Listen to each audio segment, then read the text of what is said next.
change depending on the conclusions of all matters associated with the planning application.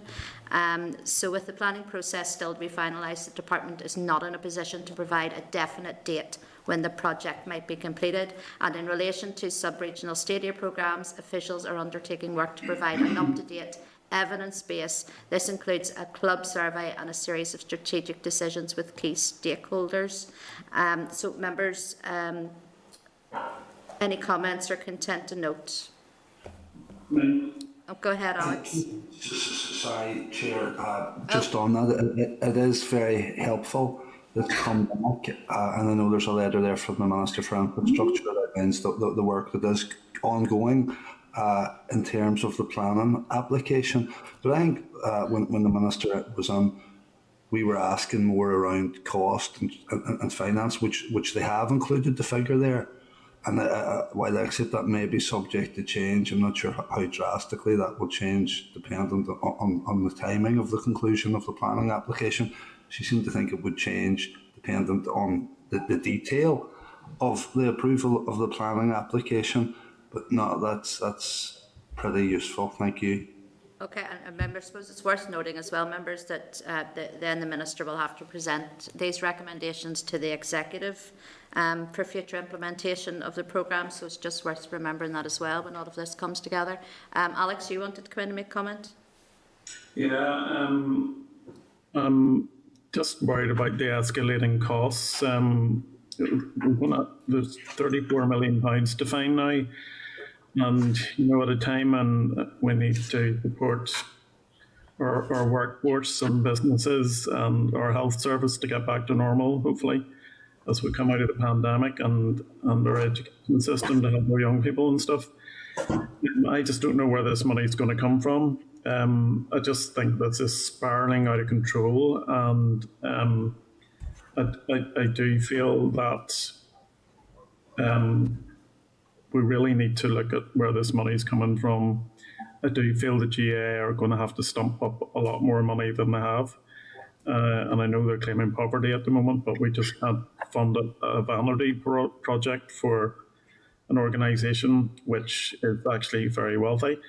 So I think we need to urge caution on this spiralling cost, and it's just very worrying the amount of money, 112 million this is going to cost now, and it'll probably even go higher. And I just find that very unacceptable, to be honest with you. Okay, thank you, Alex. I have Robin, then Kelly and Sinead want to come in. So Robin. Yeah, Chair, it's really around the area of the sub-regional stadia. There is a phrase in there which gives me some cause for concern. The Executive agreed the investment of 36.2 million, and in the Minister's reply, the Minister is saying it is now subject to available funds over the course of the next spending review period. My understanding, Chair, was that that money was ring-fenced for the sub-regional stadia programme, and I'd be concerned if we're now talking that it's subject to available funds and therefore may not be available. That would give me cause for concern, Chair. Okay, thank you for highlighting that, Robin. Kelly? Thank you very much, Chair. Chair, just in response to Mr Easton's comments, this isn't a vanity project, and I would like the committee not to use such emotive language. The reason why it's not a vanity project is because Northern Ireland has invested very well in football. It's invested very well in rugby. Sorry, Mr Easton, you're shaking your head. We have Windsor Park and we have superb rugby grounds. The sub-regional stadia is a concern for me, but as someone who has respect for all sports, Casement Park is an important project, and while a lot of money has been pumped into it, we have to remember that it has been unreasonably delayed by a number of issues to do with planning over the years, and that has spiralled the costs. The actual build project is probably not that much more expensive than it was to begin with, but the costs have spiralled because of unintended consequences of legal actions and other delays that have taken place. I believe that Northern Ireland is the only part of the whole island that doesn't have a big stadia for hurling or Gaelic football, and that is, we rightly should be investing in that. I would rather that the committee concentrated on the money side of things and didn't make such, vanity projects. We could all say that the sub-regional stadia is a vanity project, but we don't, because that would be disrespectful. What I would like to say is, like Robin, I am very concerned about the sub-regional stadia money. I would like to see the Minister applying for investment through the Social Investment Fund, because that will provide a wealth of employment across the country when these stadias are being built. I think it's time that we did get this put to bed and put into a budget for going forward. The Audit Office has already raised concerns about Casement Park and the spiralling costs. I think on behalf of everyone in Northern Ireland, we would like to see that project started and completed so that the costs don't spiral any further. Okay, thank you. Sure. Can I come back? If you can just wait, Alex, because Sinead has to come in as well. I'm going to bring Sinead in beforehand. Go ahead, Sinead. Thank you, Chair. I agree a lot with what Kelly has said there. Now, I think I'm very disappointed in Alex's use of language there. This is not a vanity project by the GAA. This is an executive flagship project. Okay, just remember that. And I think members in this committee especially need to be very mindful of the language they're using, because it can be misconstrued, and we shouldn't let our own political bias cloud our decisions that we have to make in this committee. And in terms of the cost, this will not be something that this committee will necessarily have to worry about on its own. As I said, this is an executive flagship project, and the executive will fund this project.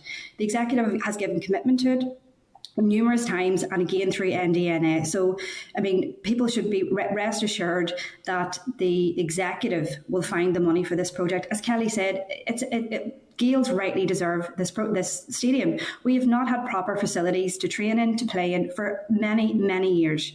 Okay, so this project will happen, and I think members should be extremely mindful of the type of emotive and confrontational language that they use in this committee in terms of Casement Park, because people are watching and people are listening. Okay, thank you, Sinead. Alex, you wanted to come back? Yeah, well, just a load of nonsense from a couple of the members there about my comments. I refute that. Yeah, well, you're wrong. And my name's Alex, which you have no problem usually in calling me. But anyway, when we look at the Windsor Park development and Kingspan, they did not cost anywhere near this. Their capacity is a lot smaller, despite football being the biggest sport in the world. So to me, it is a bit of a vanity project. I accept that there's money from the executive that has to go towards this, and I'm happy enough for that. My concern is about these huge spiralling costs, and it is unacceptable, and it needs to be resolved, and money needs to be found to pay for this, and the GAA are going to have to stump up for it. So that is my argument. Thank you. Look, members, I don't want to start a row off here, and everybody is entitled to their opinion, certainly on this committee, and anything that has been said by any member is certainly not the committee's opinion, it's members' opinion. The committee have not formed an opinion on any of these issues, and I know this for some members, this issue does cause them a great concern, and for other members, I absolutely understand as well that they see that this issue, that this Casement Park is very much needed for that sport as well. So I don't want us to have any further argument on this, but each member is entitled to their opinion, but it's certainly not seen as a committee opinion. Are members content with me saying that? I know, Andy, you're waiting to come in, Andy. Chair, it's just to pick up on Robin's point in regard to the sub-regional, and again I would share Robin's concern on that, and I would ask if members are in agreement that we write to the Minister and ask for clarification on this. It was not my understanding that it was subject to available funding, and I wouldn't like to think that that would be the case. I do obviously recognise that if we look at the Minister's capital budget for this year, I think reflecting on what the Minister bid for, I think it was something like 329 million in capital, and when she was allocated 224 million. So our capital budget is under pressure similar to the resource, and there will be pressures moving forward year on year as the capital demands and pressures increase. So I would like to get some further clarity on sub-regional, and I am somewhat disappointed that we seem to be continually consulting and engaging, and the clubs and stakeholders I spoke to feel that they provided all necessary information long ago to the department in order for the department to progress sub-regional, and I would hope that we can encourage the Minister and the department to get a move on with this, really, be frank with us. Thank you, Andy. Can I say, Chair, Thank you for that, Andy. And many of the clubs that engaged in the process over the 10 years that we are at now have expended considerable amounts of their money in professional fees, design fees, discussions with professional bodies and so on in an attempt to take this forward. And yet, as a department, executive money agreed. We haven't expended one penny on cutting a sod, laying a foundation for the clubs that are going to be eligible for this support. I mean, 10 years, Chair, from it was agreed, and we haven't cut a sod yet. Okay, members, Andy has a proposal there along with Robin around the sub-regional state area. Members happy enough that we send that through to the Minister to ask about that issue. And are members happy we move on to item number 3, which is about Casement Park as well? Yeah? Okay. All right, members, item number 3 then. If you turn to page 29 of your meeting pack, and there's a response from the Minister for Infrastructure in relation to Casement Park planning application. The Minister states that there's been considerable progress towards issuing a final decision. Officials have been working at pace to progress the required planning agreement, which must be in place before the final planning decision can issue. The Departmental Solicitor's Office and the GAA's legal team remain in regular contact, and both parties are keen to reach agreement as soon as possible.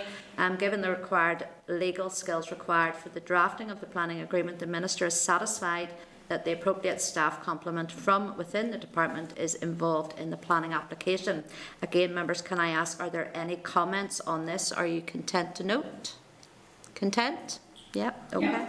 Chair. Yep, go ahead. Who's that? Sinead, yes, go ahead. Sinead, yeah, listen, look, I note the Minister's response and I'm grateful to her for the response, but I still maintain that 4 months since she made that announcement is simply not acceptable.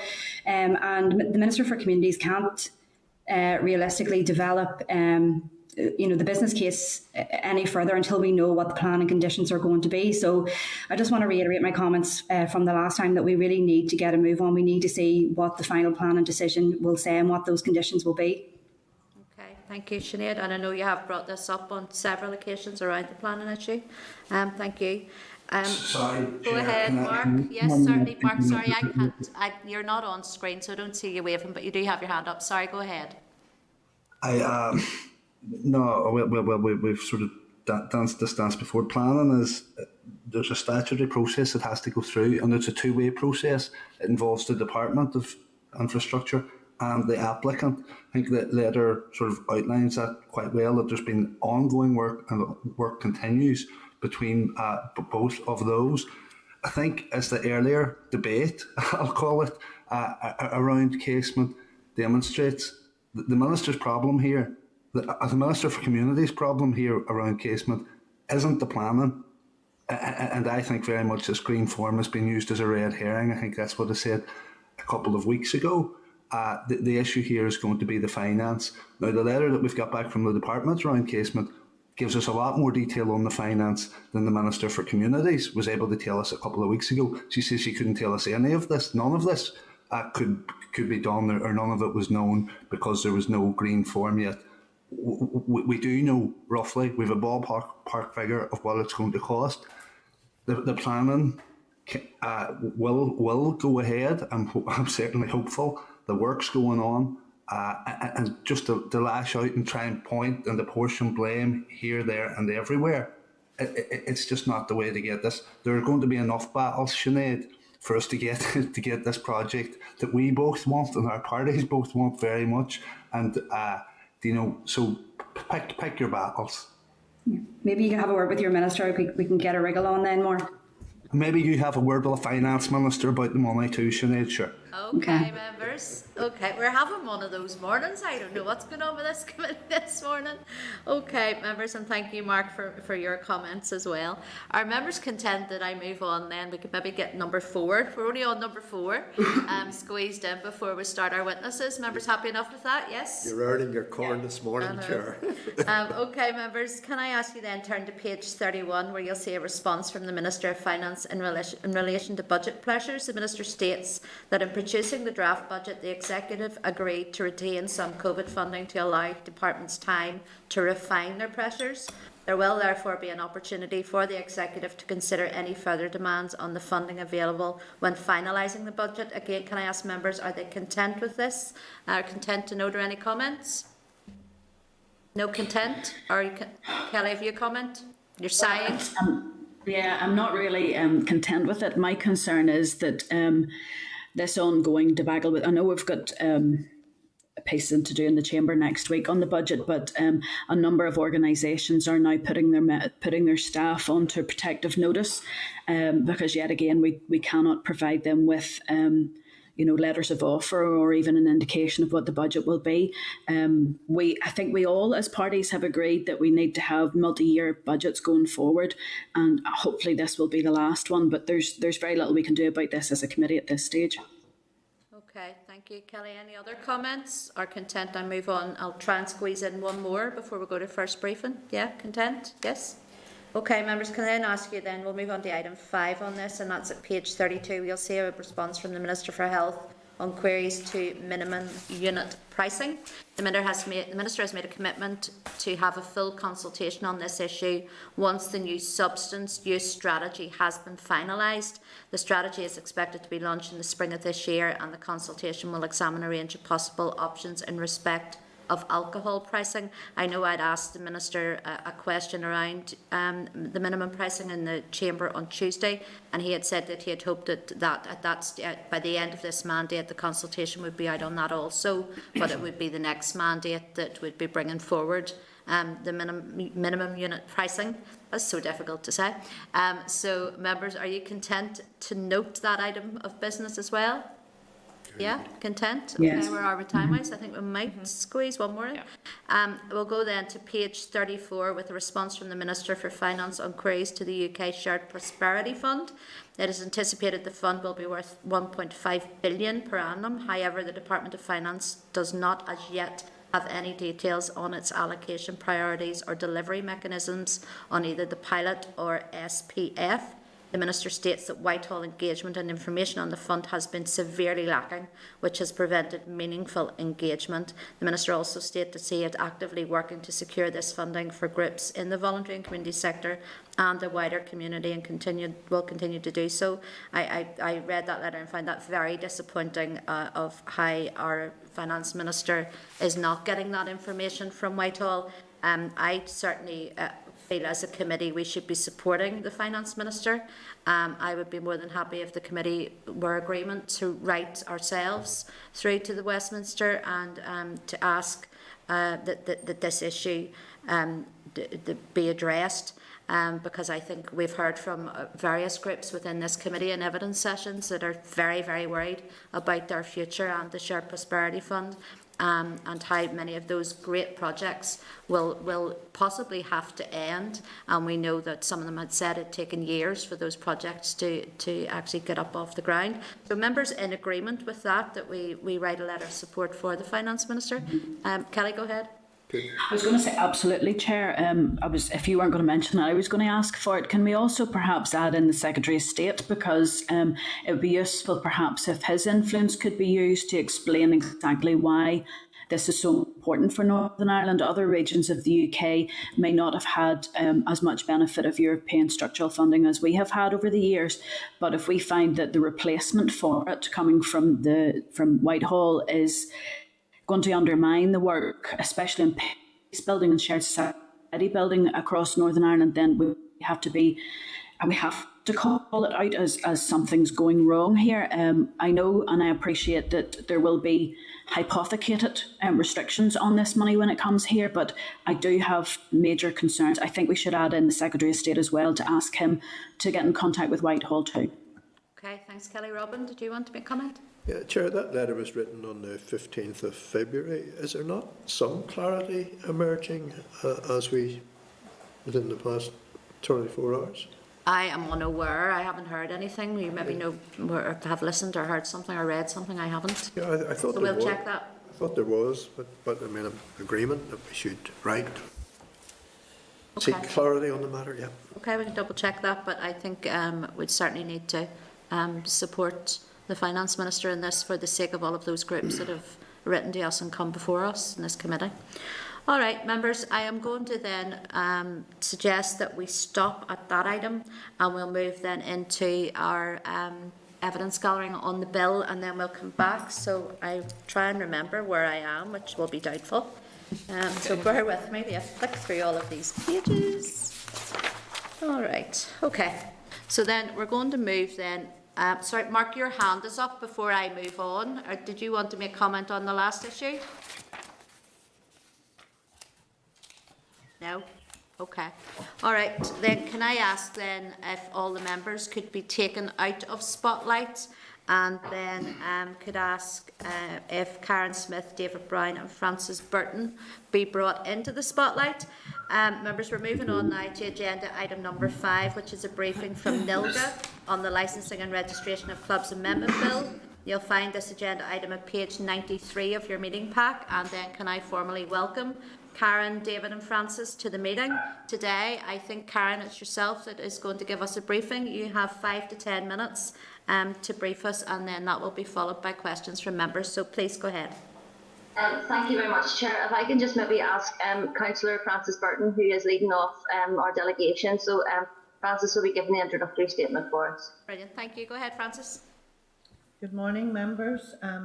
NILGA welcomes the opportunity to meet with the committee this morning, and we hope that our evidence will be helpful in assisting the committee to develop the bill, which I hope will get over the line this time.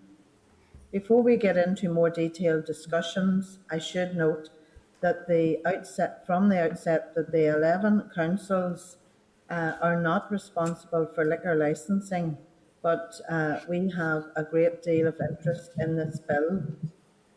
Due to the close relationship with entertainment licensing, which local government is responsible for, due to the health impacts for individuals and not least the social impacts that alcohol can cause for families and indeed localities. NILGA is keen to ensure that the bill, when passed, enables a modern and contemporary licensing system that is easily understood and which ensures that Northern Ireland is welcoming for visitors while not making social problems worse, particularly for residential areas close to licensed premises. As our high streets change and as we encourage people to move back into our towns, villages and cities, we need to ensure that our legislation does not create future unintended consequences and is developed in a way that will enable suitable licensing approaches locally. As councils, we are concerned about the potential impact of Clause 3, as we've stated in our written submission, and we believe that there may be a rolling back of council powers in the tying in of entertainment licensing with liquor licensing. Less than 2 weeks ago, we marked the 40th anniversary of the Stardust tragedy, and will all be aware of the importance of the entertainment licensing responsibility for public safety.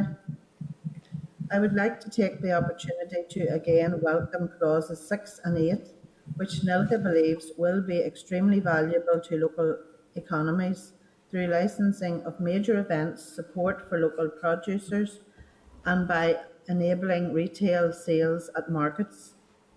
The current pandemic has had a massive impact on local small businesses, and we believe that this legislation is if developed in the right way, can be a means to recovery for what has been a hugely impacted sector. This will also be particularly important for small pubs covered by Clause 4 of the bill. We know that a discussion in relation to the issues surrounding business hours and closing times will be necessary, and of course we acknowledge the importance of Easter and the significance of change to many people. NILGA is happy to discuss the clauses of the bill with the committee, particularly those related to young people, and we believe that there is a need to ensure that the department keeps licensing requirements under regular review to meet the needs of our rapidly changing society, technology and our entrepreneurs.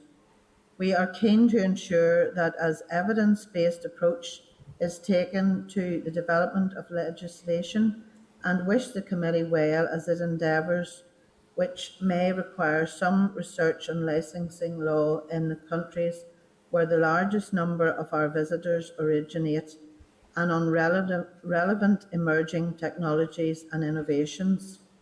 Chair, I'm aware that we've been requested to provide only a short introduction to enable more time for committee questions and discussions. So I'll stop there. David, Karen and I will answer as best we can any questions. I trust our comments will add value to your considerations. Thank you.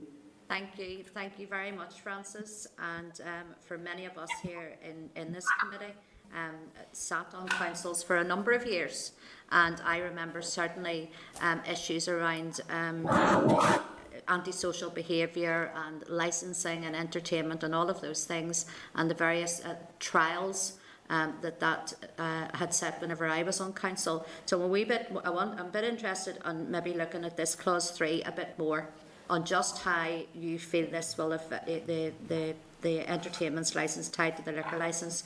Just give some examples, maybe, Francis, to the committee of just how you see this affecting you in your role as councillors.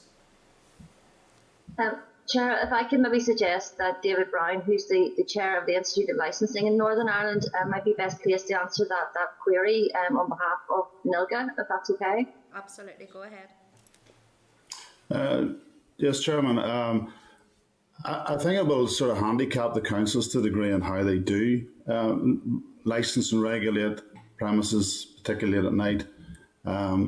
There have been problems, I think, across the province at the moment with late night licences running maybe to 2 and 3 in the morning without alcohol and possibly causing problems for the police.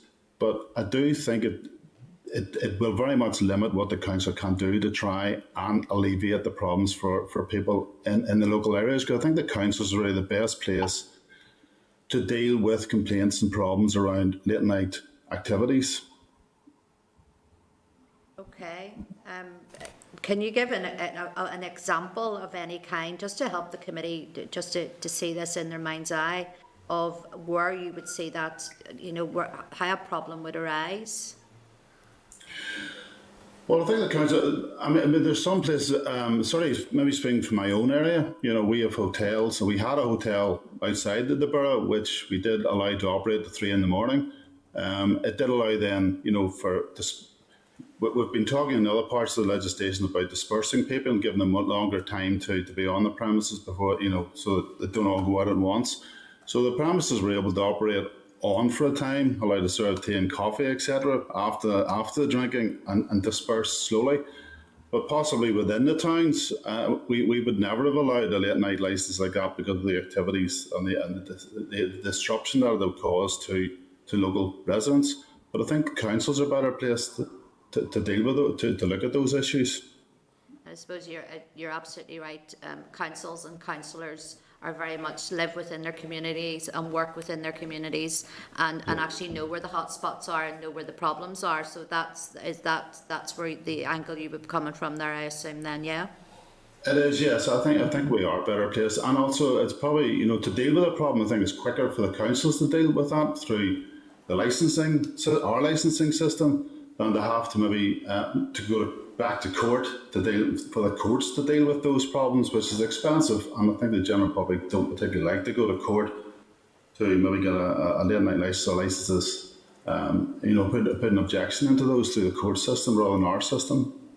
Right, look, thank you for that. I'm going to then just ask you on the other issue that Francis had highlighted there as well, about the age limit and specified underage functions.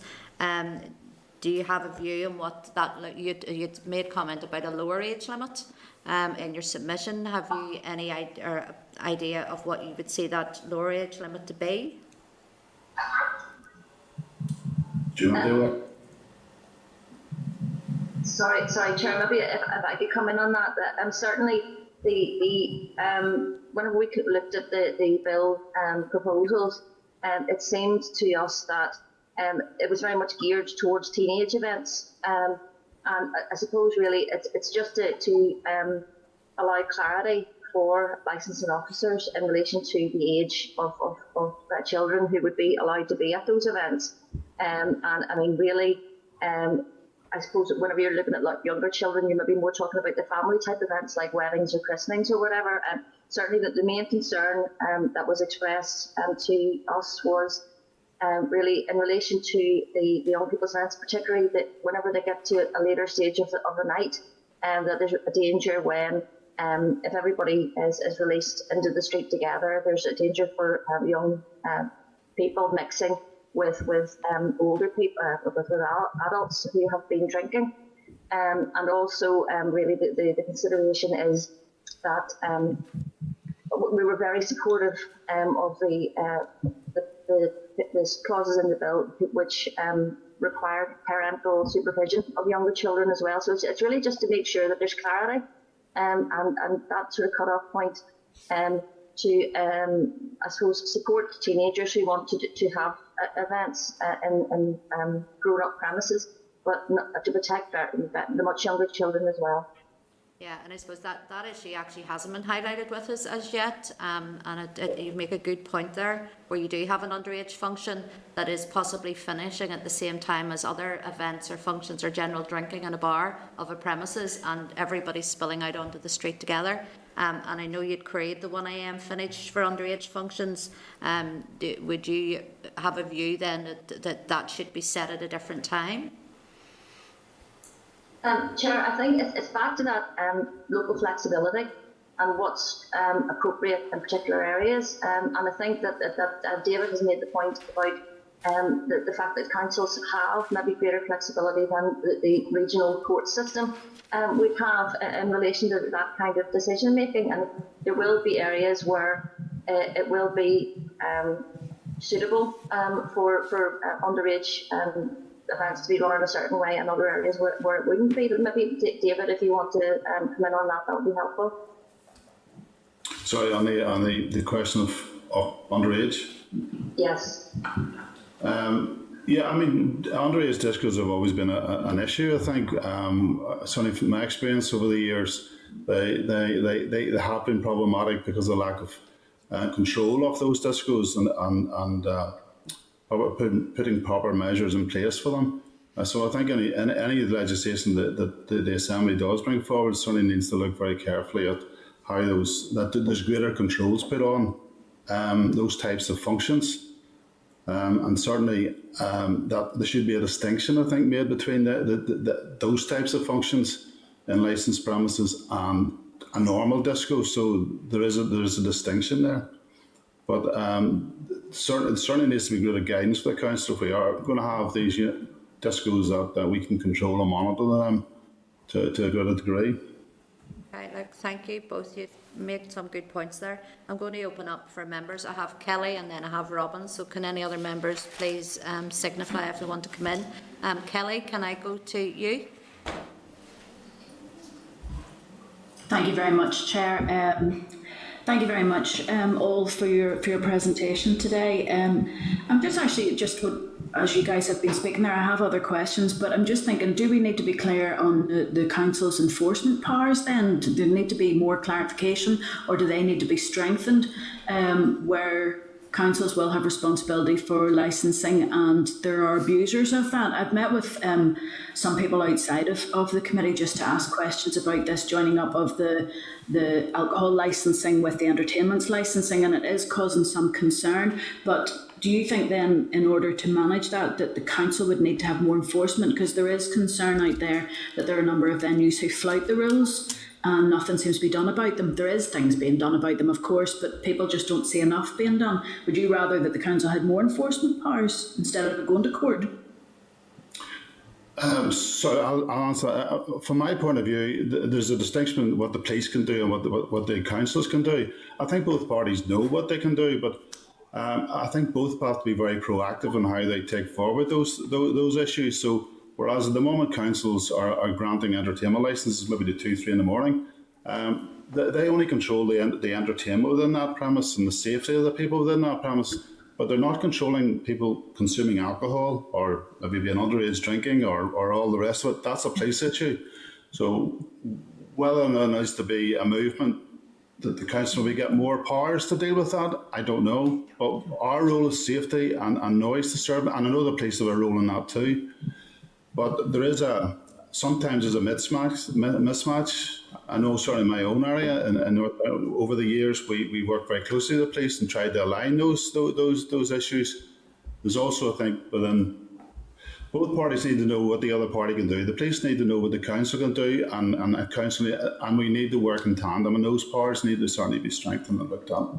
Yeah, but probably the public will be the third spoke of that wheel to make sure that they know who's responsible. That's brilliant, thank you. I just want to ask a few questions about your submission. So when you talk about local producers, you've talked about being very comfortable with that local producers licence being extended to allow drinks to be purchased to be consumed off premises. NILGA are not particularly interested in local producers selling on premises in a taproom type function. Chair, if I can maybe just come in, and the written submission that we provided, we have where it said that we're strongly supportive of the clause which enables local producers of alcoholic drinks to sell direct to visitors from their manufacturing premises. So I meant that as to actually sell on premises, and then have a go on to say about for consumption off the premises as well.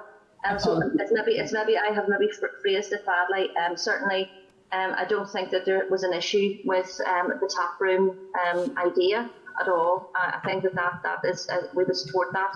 Oh, brilliant. No, it's just because I know so many councils have been wonderful with local producers of all types of drinks and produce and promoting that food and drink, as a tourist destination.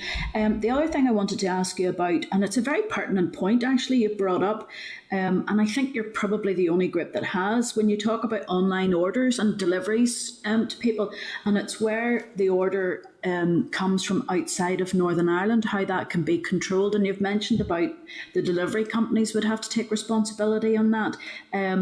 I just thank you very much for raising that, because it is something that we need to be concerned about. So somebody could have a delivery of wine or a spirit, or, it could be a very expensive bottle of whiskey, for instance, and that could be arriving from Scotland, it could be arriving from America, it could be arriving from anywhere. But how do we control that? So you think that there should be something perhaps there about the delivery people? I think, Chair, through you, there was a conversation I had with some of the entertainment licensing officers in local government, and it was an issue that was raised about the age specification of delivery drivers, because if you are a delivery agent, potentially you could be doing a motorcycle delivery from 16 years old, and you can be driving from 17 years old, and it's really just to make sure that people who are delivering alcoholic drinks are over 18, and because now saying that it's more likely in relation to deliveries from further afield that it would be done in a larger vehicle, which is more likely to be driven by an older person. But it's just to be aware that there is a potential there for an anomaly if we don't have this drafted properly. Okay. The chair's already asked about the lower age limit, so that's been answered. Your issues about the technology, I know that we've had this raised as well from Retail NI, I think it was, that brought it forward, that we don't close the door on future potential technologies.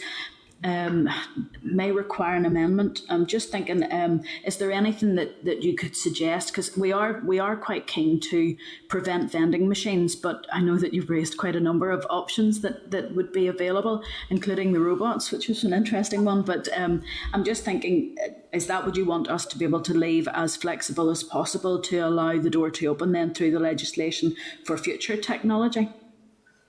Chair, through you, I'm just aware that this is really complicated legislation. It's hard for people to understand as it is. And I mean, one of the things that we would be very keen to make sure is that sort of collaborative approach that David was talking about between the police and the councils and the licensees and police and community safety partnerships, and just in the round locally, that there's an understanding and developing public understanding of what is required and what they're allowed to do and what they're not allowed to do. I think that whenever you introduce a new technology, it's difficult for legislation to keep up, and it may be that there's some way of having an ability to introduce secondary legislation to at a later stage to deal with innovation. And I'm not sure whether it's possible to add into legislation at all, because you're trying to preempt something that doesn't exist yet, possibly. Yeah. But it's just, to be aware that, there is a move to try to ensure that Northern Ireland is modern and contemporary, is embracing innovation and new technology. And what we don't want is for businesses and hotels and retail here to suffer from legislation that's going to take a while to keep up. So it's trying to preempt that. I'm not sure how that would be done. No problem. My final question, I just wanted to ask your advice, because the point that you raised earlier about young people from underage functions coming out at the same time as adults who've consumed alcohol, possibly from the same premises, because the underage function could be in a function room, at the bar in another part. I'm just thinking about the drinking up time. So drinking up time can be extended to 60 minutes. I'm just thinking, if the time that young people were coming out of an underage function, say it was 1 o'clock, but because they're not drinking alcohol, and alcohol hasn't been provided for that function, do they need a drinking up time? Obviously we need time for young people to be picked up. Should we prevent that? Would you think that 30 minutes would be plenty of time to allow those young people to be picked up and taken away from that venue, so that the drinking up time doesn't really apply? That extended drinking up time doesn't apply then to underage functions? That certainly would seem to make sense. David, do you have any comment to make on that? It wouldn't apply. The drinking up time is really the drinking up time. It's allow you to consume alcohol after the bars are closed. So that if it's underage, no alcohol, it shouldn't be an issue. Yeah, thank you. I think it's an interesting point, because if we are going to differentiate, or we're considering differentiating, the drinking up time shouldn't be, taken into consideration. We want to make sure the health and safety of those young people when they're leaving, a premises is certainly looked after so that they are able to be picked up safely. But drinking up time to me doesn't seem to apply in those underage functions. It's an important consideration, Chair, for you, that and it also ties in with what we're saying about staggering sort of closing times, and particularly in more urban areas like Belfast, where there's a tendency for everybody to close at the same time, and everybody to spill out onto the streets. No taxis available, and they can't get home. So it's trying to locally have that sort of place-based approach to deciding what, with the industry, what should happen in that local area and what's appropriate, and to make sure that we cause as little nuisance to residents as possible. Because obviously we are trying to bring residents back into urban centres post-Troubles to make it a more 24-hour society to a certain extent, but that brings its own problems, and this is one of the issues that needs proper consideration. Thank you very much, folks. And David, nice to see you again. I was in council at one stage, but thank you very much. That has answered a lot of my questions. Thank you. Thank you, Chair. Okay, thanks, Kelly. I have Robin and then Karen. So, Robin. Thank you, Chair, and welcome Karen, David and Councillor Burton to the meeting. I think NILGA as an important body, I think it's right that we very much take note of your concerns. But I suppose, by and large, you're supportive of anticipated changes in the legislation. But I'd like maybe if you could just expand on one sentence within your submission. I think it was raised by Councillor Burton, and it doesn't matter who responds to it, but I'll just read it out. NILGA is supportive of the need to achieve desired change in consumer behaviour and to provide an attractive alternative to home drinking and amenities for visitors. But we are also aware that many pubs are on streets with large number of residents who may negatively be impacted by noise and potential antisocial behaviour from some pub customers. Maybe whoever would like to perhaps expand on your thinking within the document in that area. Can I maybe come in, Robin, on that? I suppose if you're looking at an urban area, one of the issues we would have in Mid-Ulster, and I'm a member of the Policing and Community Safety Partnership, and we have a nighttime economy group within that. And one of the issues would be where young people have hired a bus and are preloading before they get to some of these venues, and that has caused problems from when they arrive, both in terms of the premises having to deal with young people who are actually already drunk or well on before they even arrive. And in the previous comments where everyone gets out at the one time, we've also had young people who have went from the urban town and say, for example, if McDonald's or whatever is way on down the street and obviously it's open 24 hours, back in the day when we were all open, and there has been antisocial behaviour with pots of gardens, flower pots being pulled out, and there has been some abusive behaviour even in terms of people, and just the normal antisocial behaviour where it's shouting and people who are obviously in bed at that time with young people or with children. And we've had quite a lot of people who've come in and made objections to that. So as a PCSP, we have brought on bus providers, to try and engage with that sector as well, to try and alleviate. So I think that's one of the things that we would really like looked at and I note it's right at the conclusion on page 10 in relation to preloading where the transport. Okay. Okay. All right. Okay, I'm content if no one else wants to make a comment. Anybody else want to make a comment on that, or content? You all right? Okay. Thank you. All right. Okay. Thanks, Robin. I'll move on then. We've got Karen and then we've got Mark. So can we bring Karen in? Thank you, Chair, and thank you, Francis, David and Sharon. Just coming in on that, it was just on the section at the end on missed opportunities.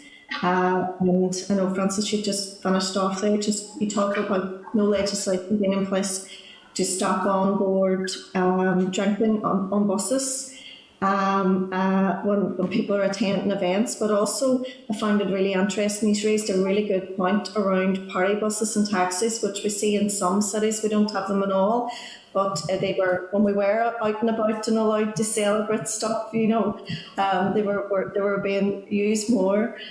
So just really to see if you would like to see both of those included in a new clause, or would you like to elaborate a bit more? Thank you.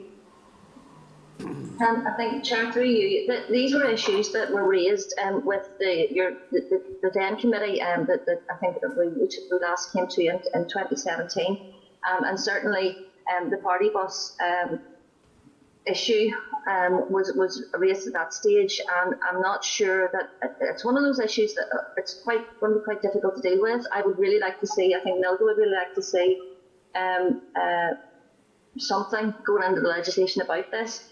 In relation to the preloading on transport that Francis has already developed a piece on and has spoken about earlier on there, I'm not sure whether that is something that can be included in this licensing legislation. It may be something that needs to be done through DFI, and it may be something that this committee would like to speak to the infrastructure committee about, because in relation to public transport, they've obviously got responsibility for that, and the difficulty has been that the legislation about the Class A events and sort of pre-drinking in relation to football events and so forth was done whenever Department for Environment was still in place, and now that the sort of the functions have been separated between DFC and DFI, it'll be interesting to see which department, which committee would need to include legislation on that. It would be good to see, because I mean certainly Francis has had recent conversations with the Community Safety Partnership Officer in Mid Ulster, and it's still an issue, I think, in Cookstown, Francis. Yeah.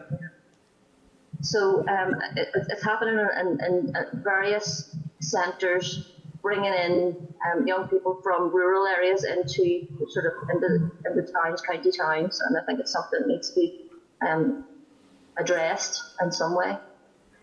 If I could add, maybe one of the issues would be that sometimes young people meet up at college and they leave on the party bus with a friend, and they may not really know well the town that they're then going to.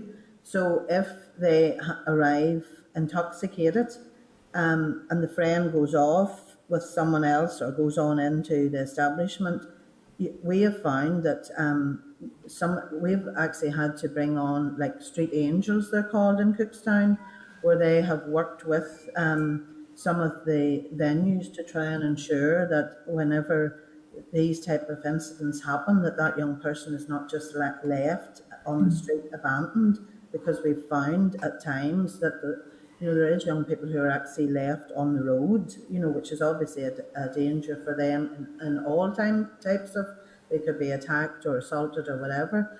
And the other thing is, we have actually had, from the PCSP's point of view, the guys who are the bus drivers are saying, these young people don't listen to us. We're trying to watch the road and where we're driving.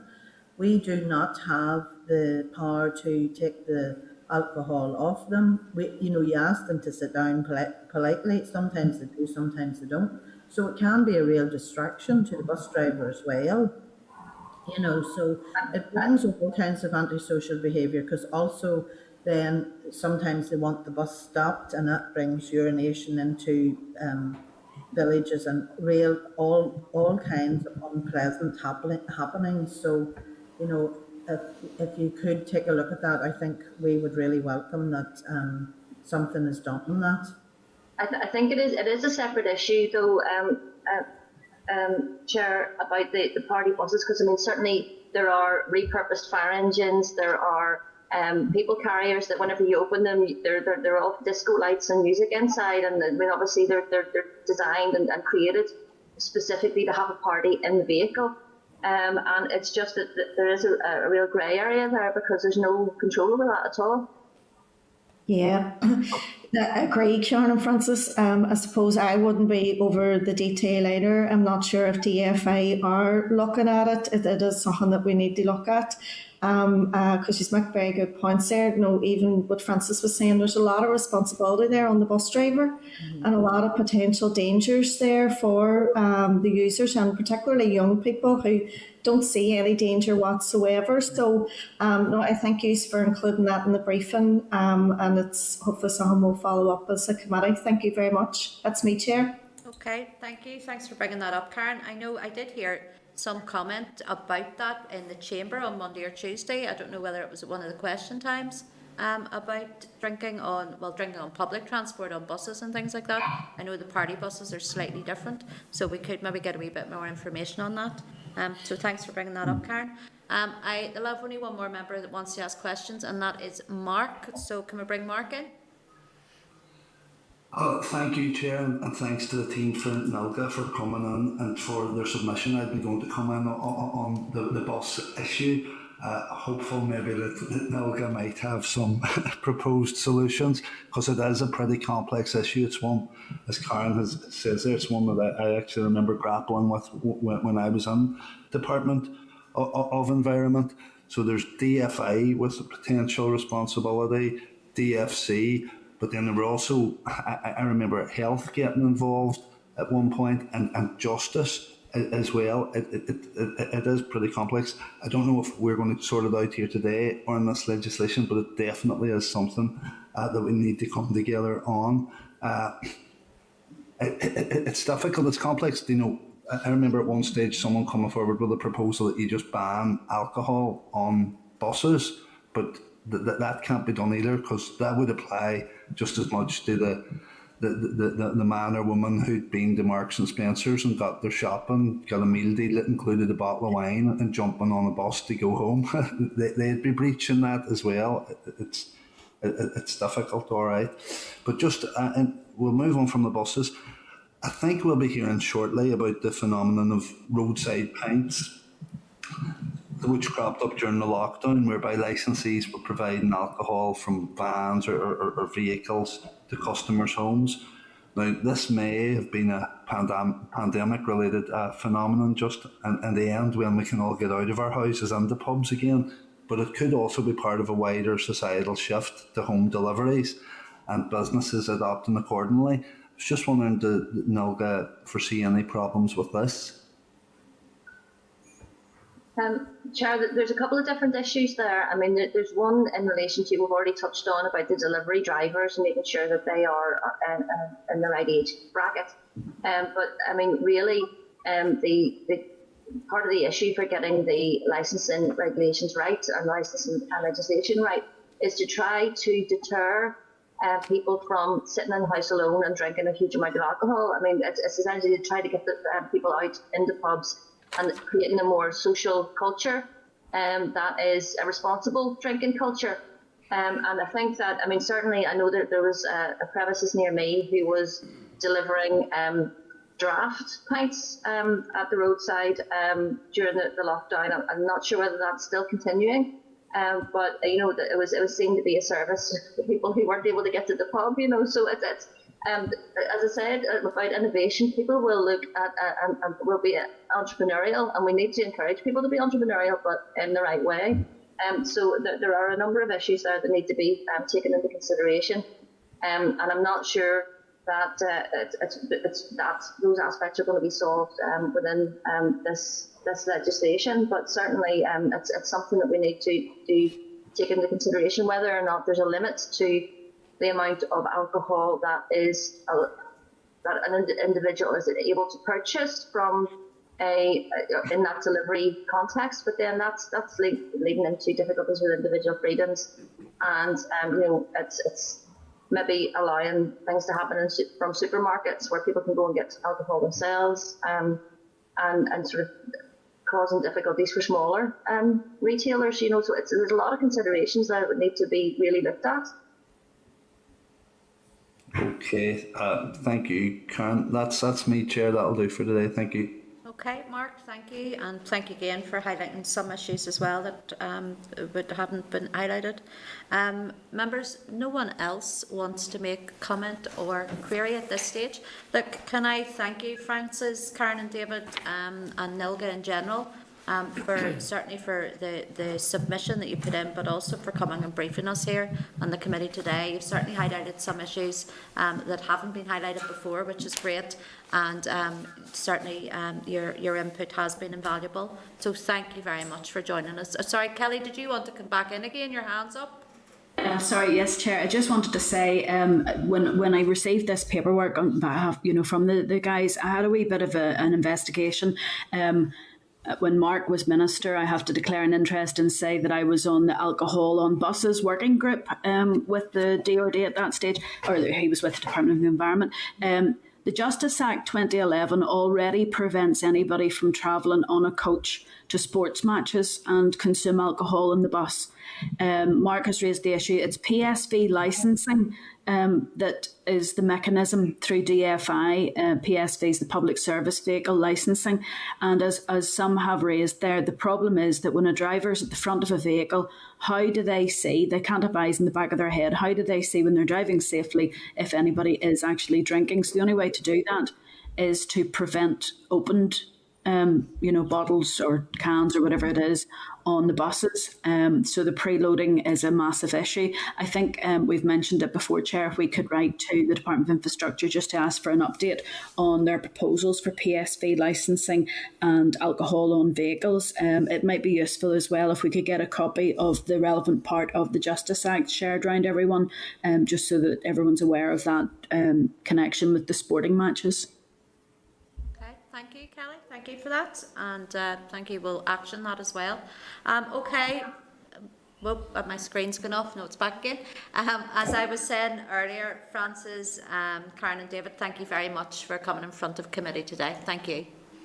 Thank you. Okay. Bye. Thank you. All right, members, can I just take a quick break here? Do we see if we can get our computer system up and running again? We know we have Mark from the PSNI is waiting to come in, so we'll be with you very shortly. If you just take a small break. This is the Northern Ireland Assembly Committee Room 29. This is the Northern Ireland Assembly Committee Room 29.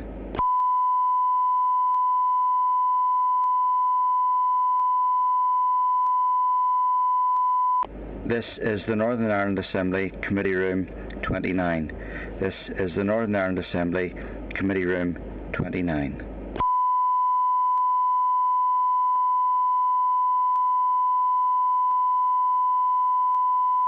This is the Northern Ireland Assembly Committee Room 29. This is the Northern Ireland Assembly Committee Room 29.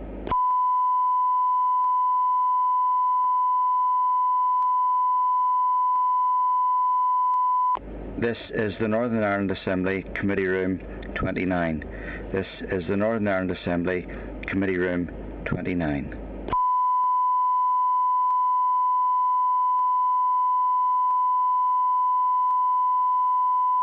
This is the Northern Ireland Assembly Committee Room 29. This is the Northern Ireland Assembly Committee Room 29.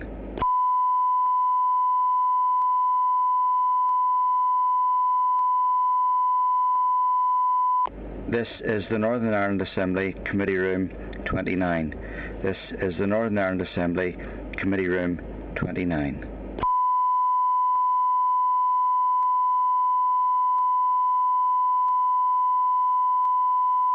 This is the Northern Ireland Assembly Committee Room 29.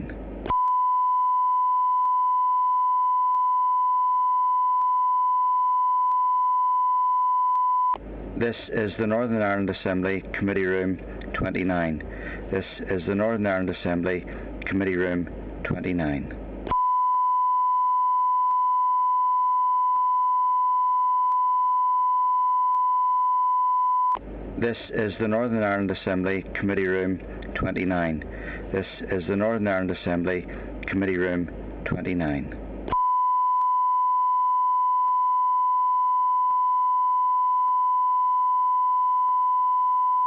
This is the Northern Ireland Assembly Committee Room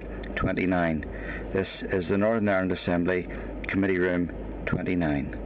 This is the Northern Ireland Assembly Committee Room 29. This is the Northern Ireland Assembly Committee Room 29. This is the Northern Ireland Assembly Committee Room 29.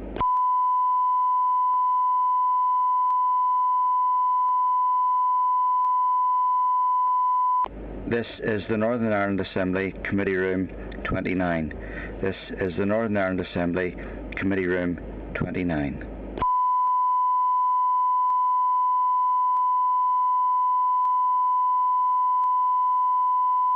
This is the Northern Ireland Assembly Committee Room 29. This is the Northern Ireland Assembly Committee Room 29. This is the Northern Ireland Assembly Committee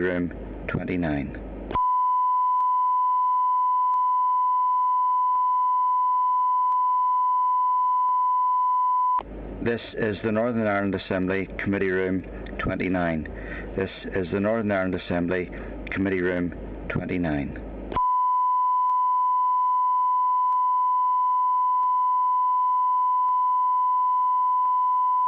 This is the Northern Ireland Assembly Committee Room 29. This is the Northern Ireland Assembly Committee Room 29.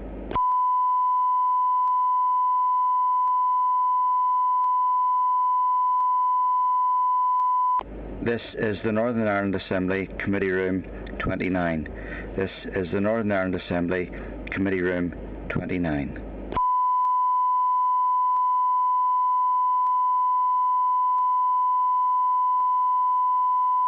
This is the Northern Ireland Assembly Committee Room 29.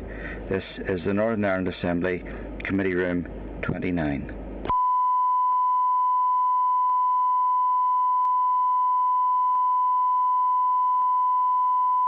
This is the Northern Ireland Assembly Committee Room 29. This is the Northern Ireland Assembly Committee Room 29. Okay, members, we're going to move on then to agenda item 6, which is PSNI briefing on the licensing and registration of clubs amendment bill. Also, you'll find this agenda item at page 105 of your meeting pack. And can I then welcome ACC Mark McEwan to the meeting. Mark, you're very welcome today. You have 5 to 10 minutes to do an opening brief. Don't feel you need to use all of that time if you don't want to, because it will allow more time for members to ask questions. So, Mark, can you please go ahead? Thank you, Chair. Can you hear me okay, Chair? Yeah? Can indeed, yes. Okay, thank you. Well, first of all, thank you very much for the opportunity.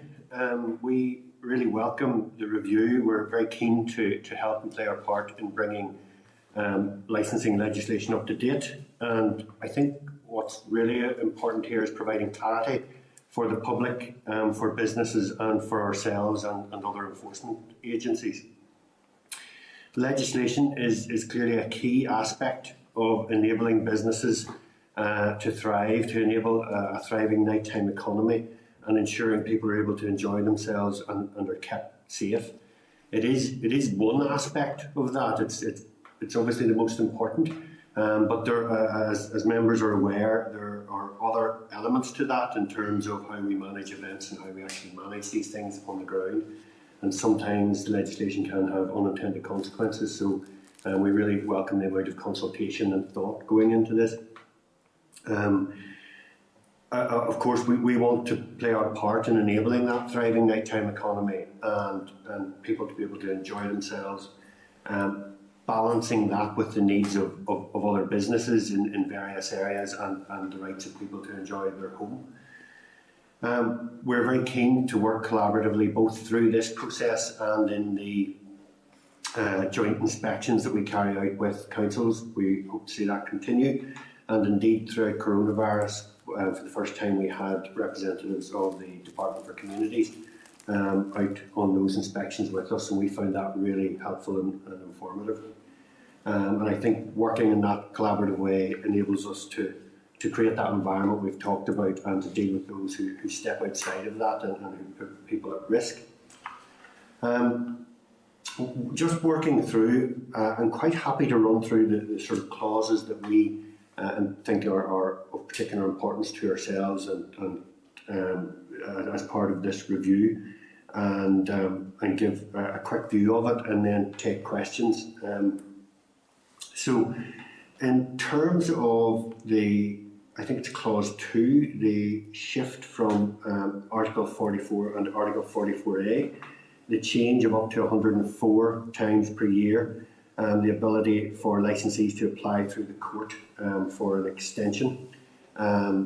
That generally applies to weekends, and in terms of a policing footprint and our variable shift pattern, we would be able to absorb that without too much concern. So, and because it's done through the court, it allows for that local consultation, checks and balances, so we're quite relaxed with that one. Clause 3, the alignment for closing time for liquor and entertainment. Again, we're supportive of that. We think that provides the clarity for customers, for businesses and ourselves. And so that's very welcome. Clause 4, the proposal to increase Article 45 applications from 20 to 85 times a year. We have done some research on this. Of those premises across Northern Ireland who have the ability to apply for up to 20, none of them have actually availed of that. And that's not just in the last year because of coronavirus, but previous to that. It doesn't in effect pose us any real concerns, but what it would do is have an impact on resourcing for police in terms of the administration of it, if it were to be taken up. But probably more importantly, it would have an impact on resourcing on the ground, because unlike the previous element which fits with our variable shift pattern, this wouldn't, and it tends to apply to, I suppose, what would be classed as more rural pubs, where we wouldn't have that nighttime economy footprint present. So that would cause us some concerns. In terms of clause 6, the major events issue and the department's role as potentially administering that. Again, it's not really for police to comment on who does the administration of it. It would normally be done by the court. We would like to see the detail on what the consultation process would be like around granting of those licences. How is that balanced with other businesses and other residential areas in whatever area it might be? What are the parameters, the procedures, and the sort of appeal mechanisms, and indeed the inspection regime around that, and who would be the final arbiter? All of those things I think need to be ironed out before we could collectively, I think, come to a view on it. Some of the bigger issues that are very welcomed by ourselves and I think by the hospitality industry, the underage functions largely affect things like school formals. Clause 11, which proposes to come up with a solution to allow those to go ahead in a safe and controlled manner, I think is very welcome by ourselves. I know that it has been a loss to the hospitality industry. And frankly, when we have young people being able to enjoy themselves in that sort of controlled environment, it's much safer than if the alternative, which is often they're quite innovative and come up with solutions themselves. So we welcome that, as we do clause 12, which clarifies the law just in terms of young people being present at functions, and I suppose weddings are the one that springs to mind as the clearest sort of example of that. Again, clause 13, just clarity on delivery of intoxicating liquor to young persons being outlawed is welcome, and the policing of it is a very different matter in terms of how and who does that, but it's welcome nonetheless. The occasional licences, clause 18, the proposal that police can apply to put conditions, such as specific areas for under 18s, not to have an alcohol-free area for events and concerts. Again, that's very welcome, and we think helps with just keeping young people safe.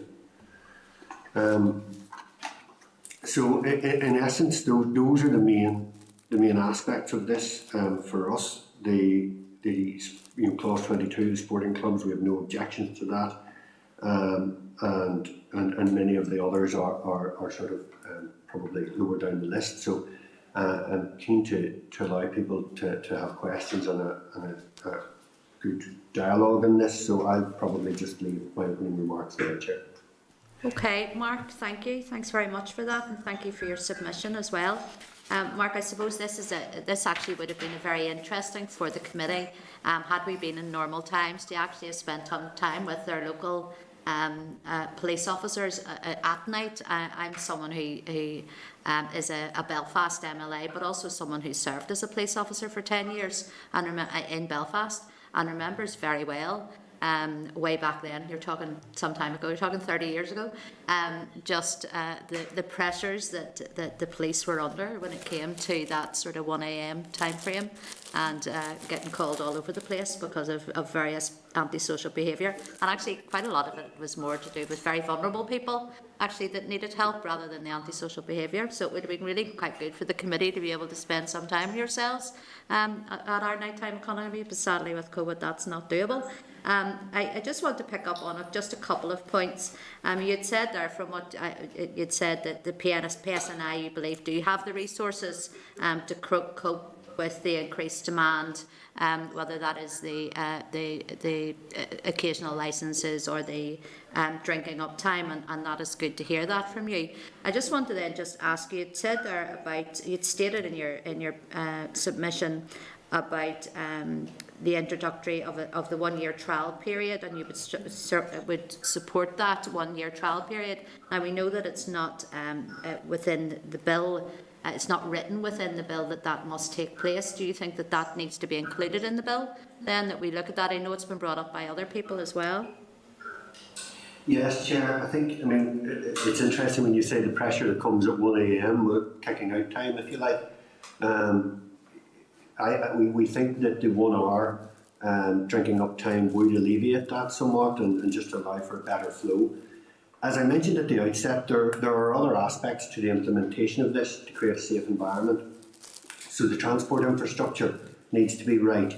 So night buses, taxi ranks, and the marshalling of those taxi ranks, all those layers of control that collectively we can put in to ensure people's safety, I think are very important. And I think, yes, having a 1 year trial period allows us to review, see if it has achieved the objectives we want, which is actually less nuisance, less antisocial behaviour, and less assaults and things like that. And then perhaps review it and come back to it. I think would be just a useful tool for all of us.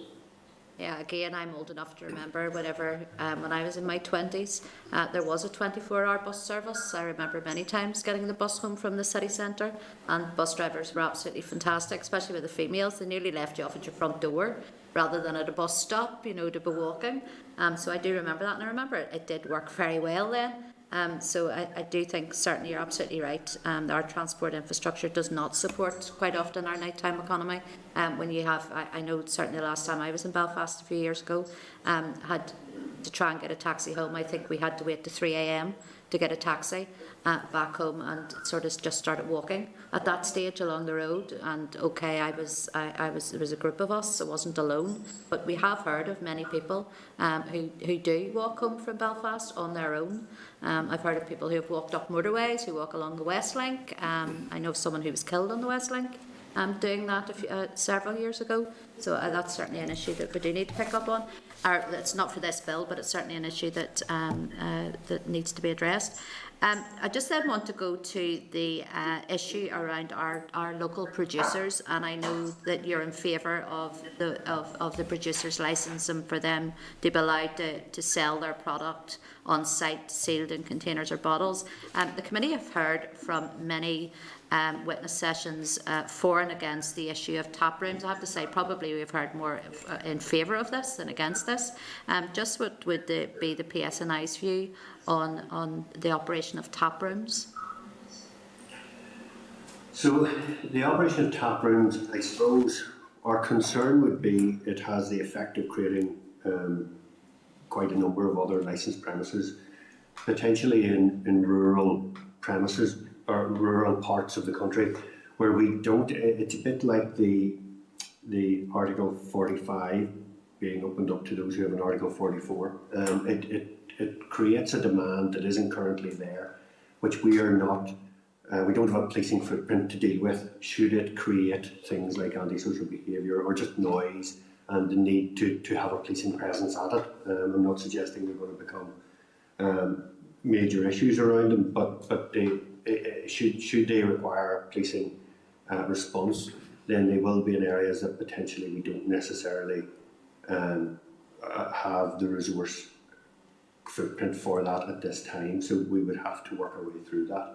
That would be our main concern around it. I suppose, we've heard from many of those breweries and distilleries and also a cidery who incidentally don't want the tap room, but others that do, and that say that people actually don't go to a tap room to sit all night, and they don't preload before they go, and all of those other issues that we have on many of our bars and clubs in Belfast and throughout Northern Ireland.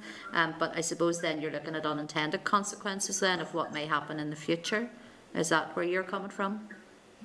Yes, and I think I do take the point that it's not the sort of place where generally people go for an elongated time and preloading and all those issues. it's, I suppose, unintended consequence. And as with all of these things, we have a huge amount of very responsible business owners in the hospitality industry here, and it's trying to foresee what might come with some unintended consequences of people who try to abuse or stretch the legislation. Okay, Mark, that's me for now. I've got a few members. I have Alex, Kelly, Karen, and then Robin. So can I go to Alex first? Yeah, hi Mark, good to see you. I haven't seen you in a long time. Yes, I've noticed the comments on 3A on your presentation, and thank you for the presentation. What was the impact, do you think, that would have on alcohol consumption, and your view, or your police view, is it's likely to significantly increase alcohol consumption? Do you think that would cause significant problems for your police officers to have to deal with consequences of that? And this is in reference to clause 3. Yeah. Alex, yeah, in terms of, I think actually we would welcome the aligning of entertainment and alcohol.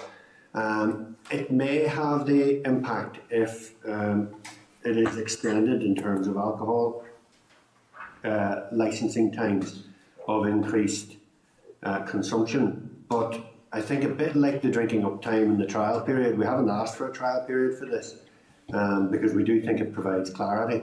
But what we've seen in other places is that the additional time actually evens out the alcohol consumption as well. So therefore, it tends to kind of neutralise itself, is what we've seen in other places. Of course, the excess consumption and where that leaves people in terms of safety when they leave the premises, sometimes on the premises as well, but particularly when they leave, is of concern for us.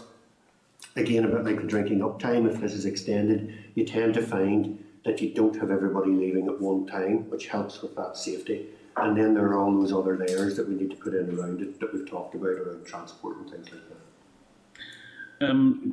Do you envisage you might need more resources for later opening, or do you think it would just be cost neutral? Well, the reality is that where we're talking about with these, we already have entertainment licenses that run on into the early hours of the morning, 3 and 4 o'clock. This is likely to possibly reduce that, and we have a policing footprint around that at this point. So at weekends we can deal with that, particularly in the city and in the larger towns. The issue for us is if we start to see these being applied for and being granted sort of Monday to Thursday, that would have probably a significant impact on our resourcing requirement. We're not clearly geared for a nighttime economy in many places during those days, so that's where we would have a concern. Okay. I like your idea maybe about a trial period. That's something I hadn't thought of. So it's maybe something the committee can maybe discuss at a later stage. But thank you for your presentation. Thank you. Thanks, Alex. Mark, can I just ask you then, just a supplementary on Alex's? Your paper had called for a late night levy on late opening alcohol suppliers to help fund the policing for the nighttime economy. If that isn't done, will that have a great effect as well? Well, this is something that we have taken again from other cities across the UK, and we do think it's important in terms of trying to provide for the safety. And it's not necessarily just about police officers; it's about the entire community safety arena. Some of the stuff that we've already talked about. So we do think that's important.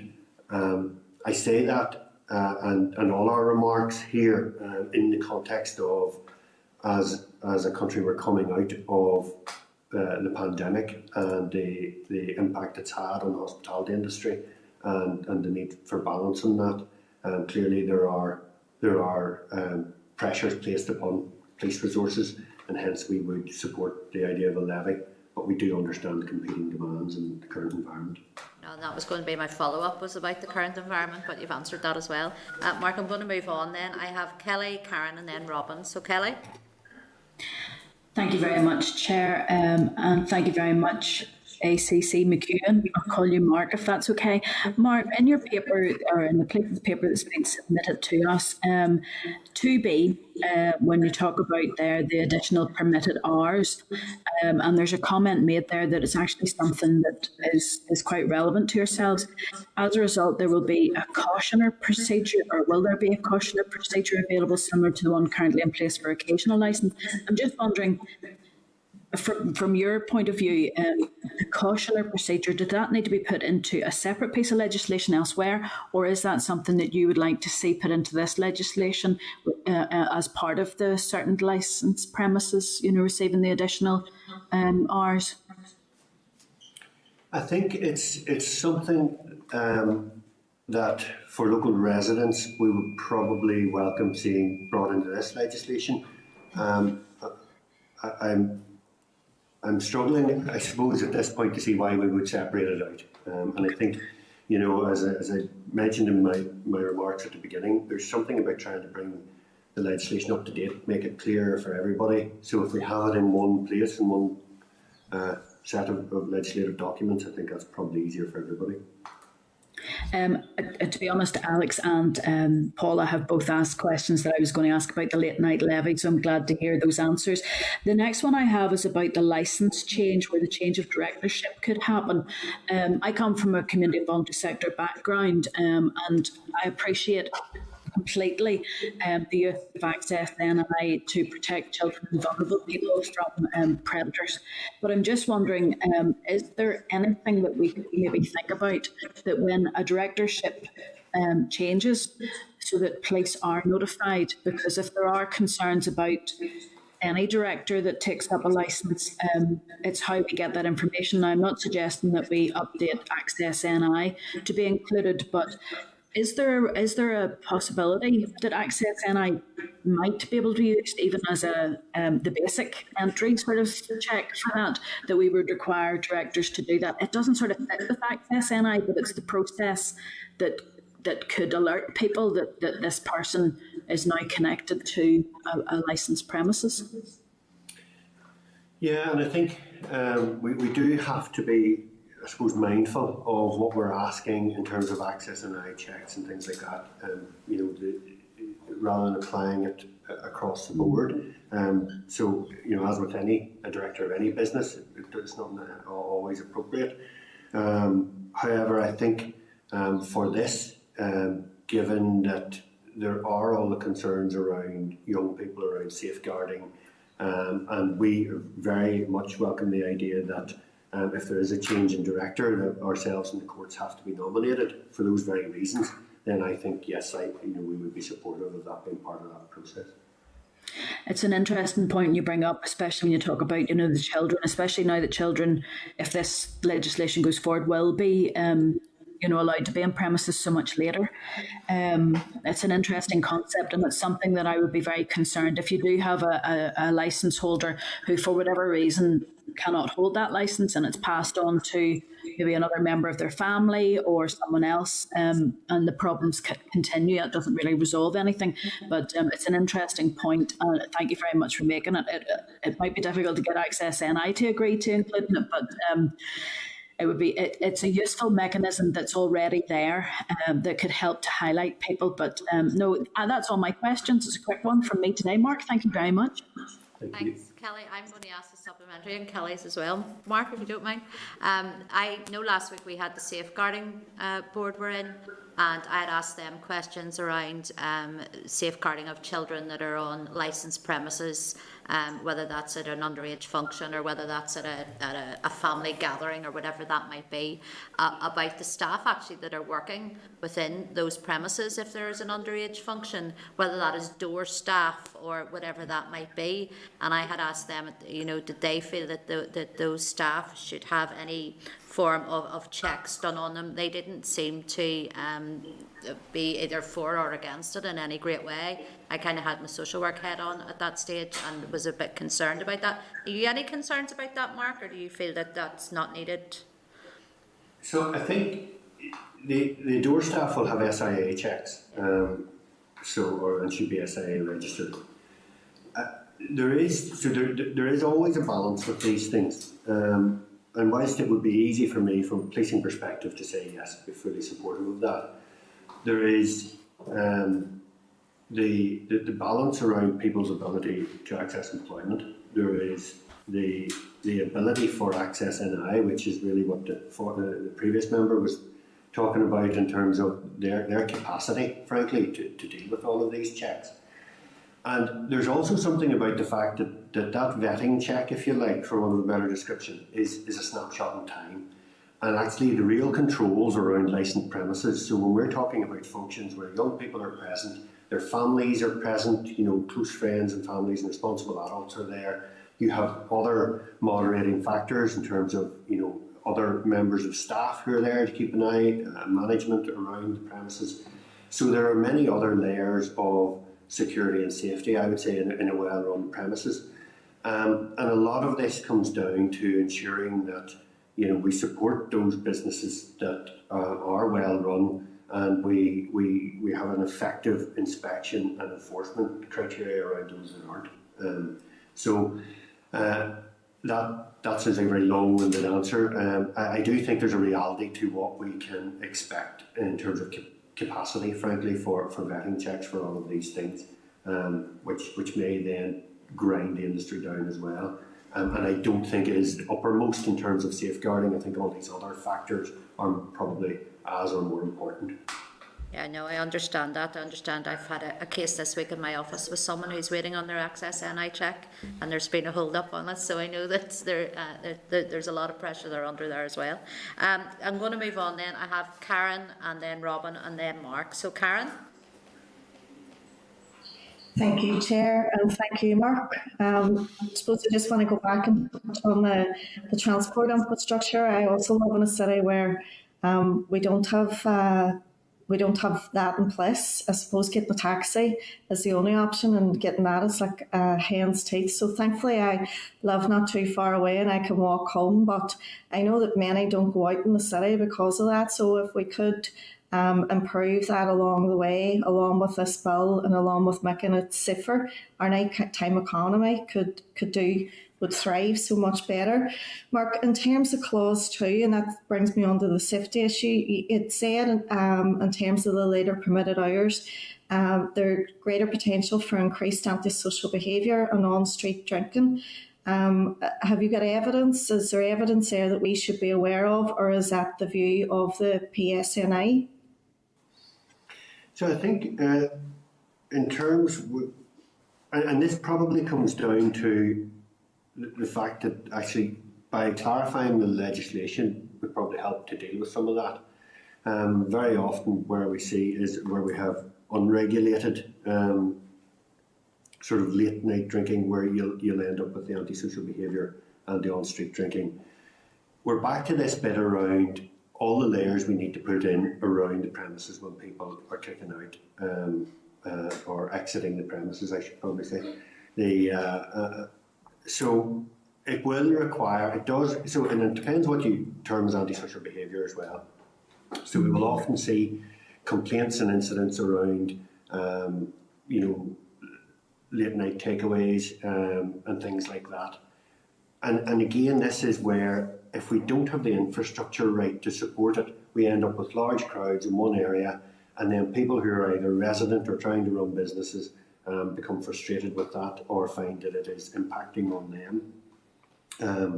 And it's again where you have large crowds of people, particularly when people have been drinking, that you start to get low-level assaults and criminality of that nature, and you can see an increase in sexual offending and things like that.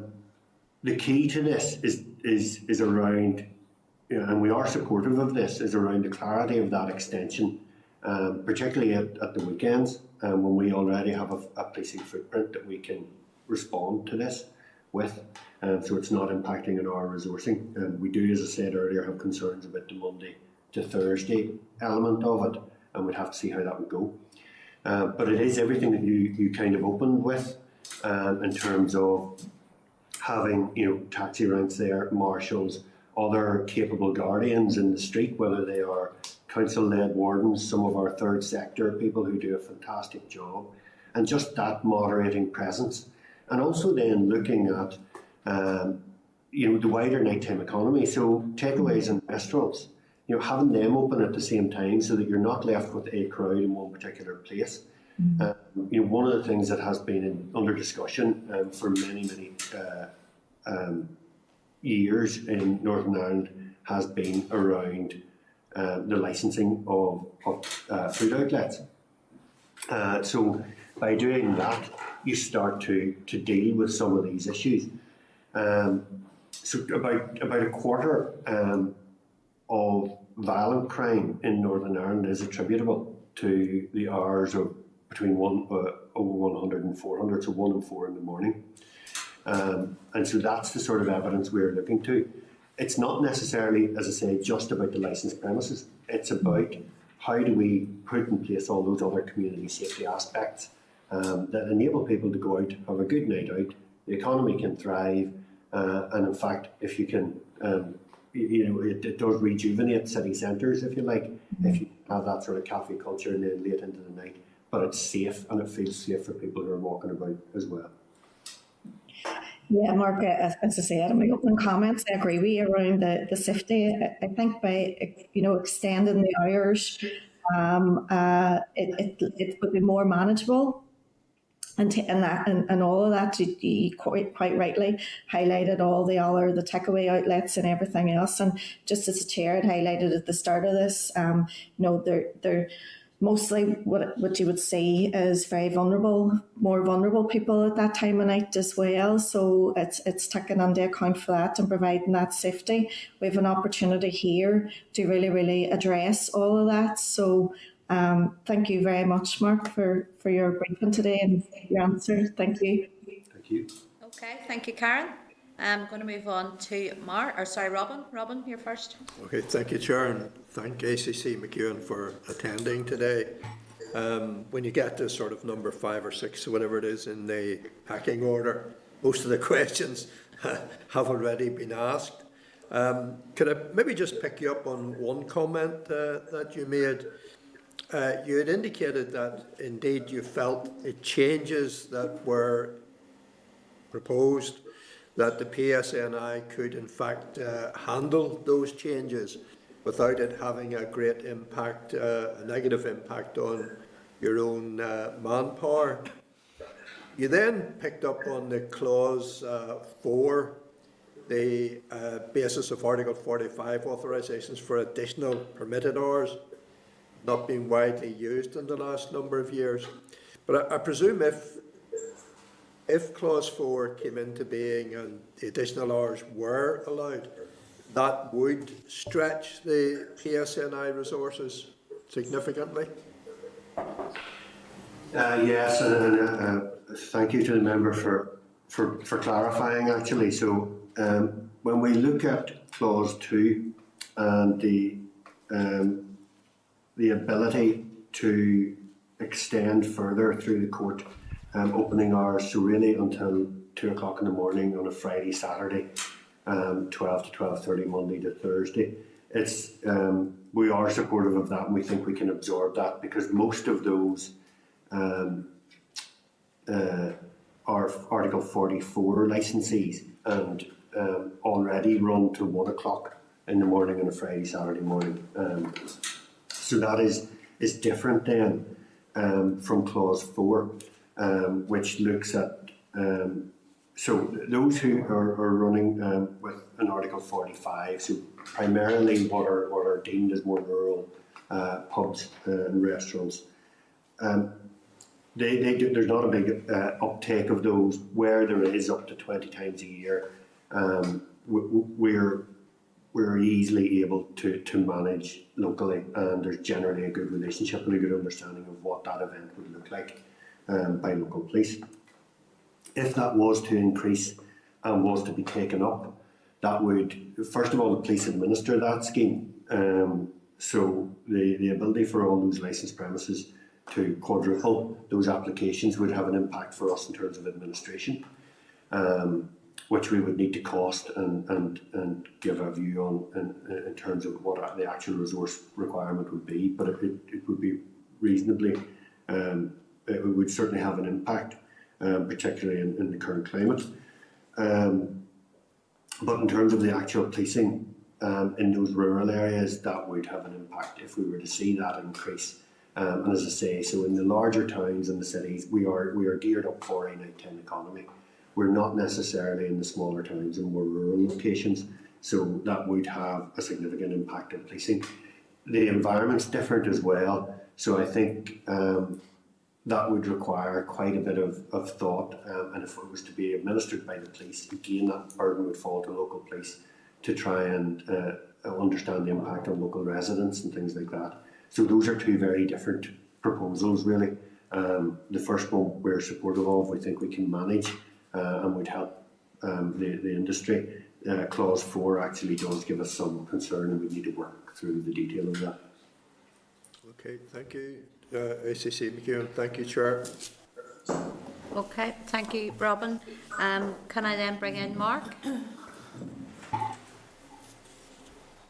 Thank you, Chair, and thanks, Mark, for coming in and for the PSNI submission. It was a wee sort of supplementary. The ship has sailed a wee bit now on the late night levy issue, but just in terms of, Mark, a wee bit more information on that, if you have it. Do you know how it operates exactly? Is it a flat levy for every establishment, or is it based on rateable value, or do you know any of that detail? I don't have that detail to hand, Chair. What I can do is pull out some of the practice that exists elsewhere in the UK and share it with the committee in a written submission, if that's acceptable. Super, no, that would be very helpful, Mark. And then, I don't know if you caught the previous evidence session, but we had a wee bit of chat around alcohol on buses. I'm sure it's something you're familiar with. The issue that is, they're trying to deal with it rather than consuming it yourself. Now, I clearly helpfully remind us there that there was a law passed in 2011 that, it made illegal the consumption of alcohol on buses en route to sporting fixtures. What's your experience of that legislation? Have there been any prosecutions related to that, or? To my knowledge, there hasn't been.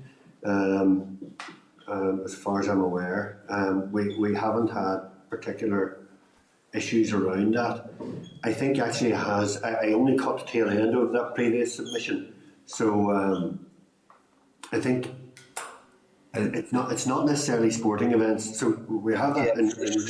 So people travel licensed premises on buses would be much more of a problem for you than people travelling to sports events. Yeah, and it's things like big events, big concerts, which was again we're keen to support because they're a really important part of sort of the fabric of society and to a thriving,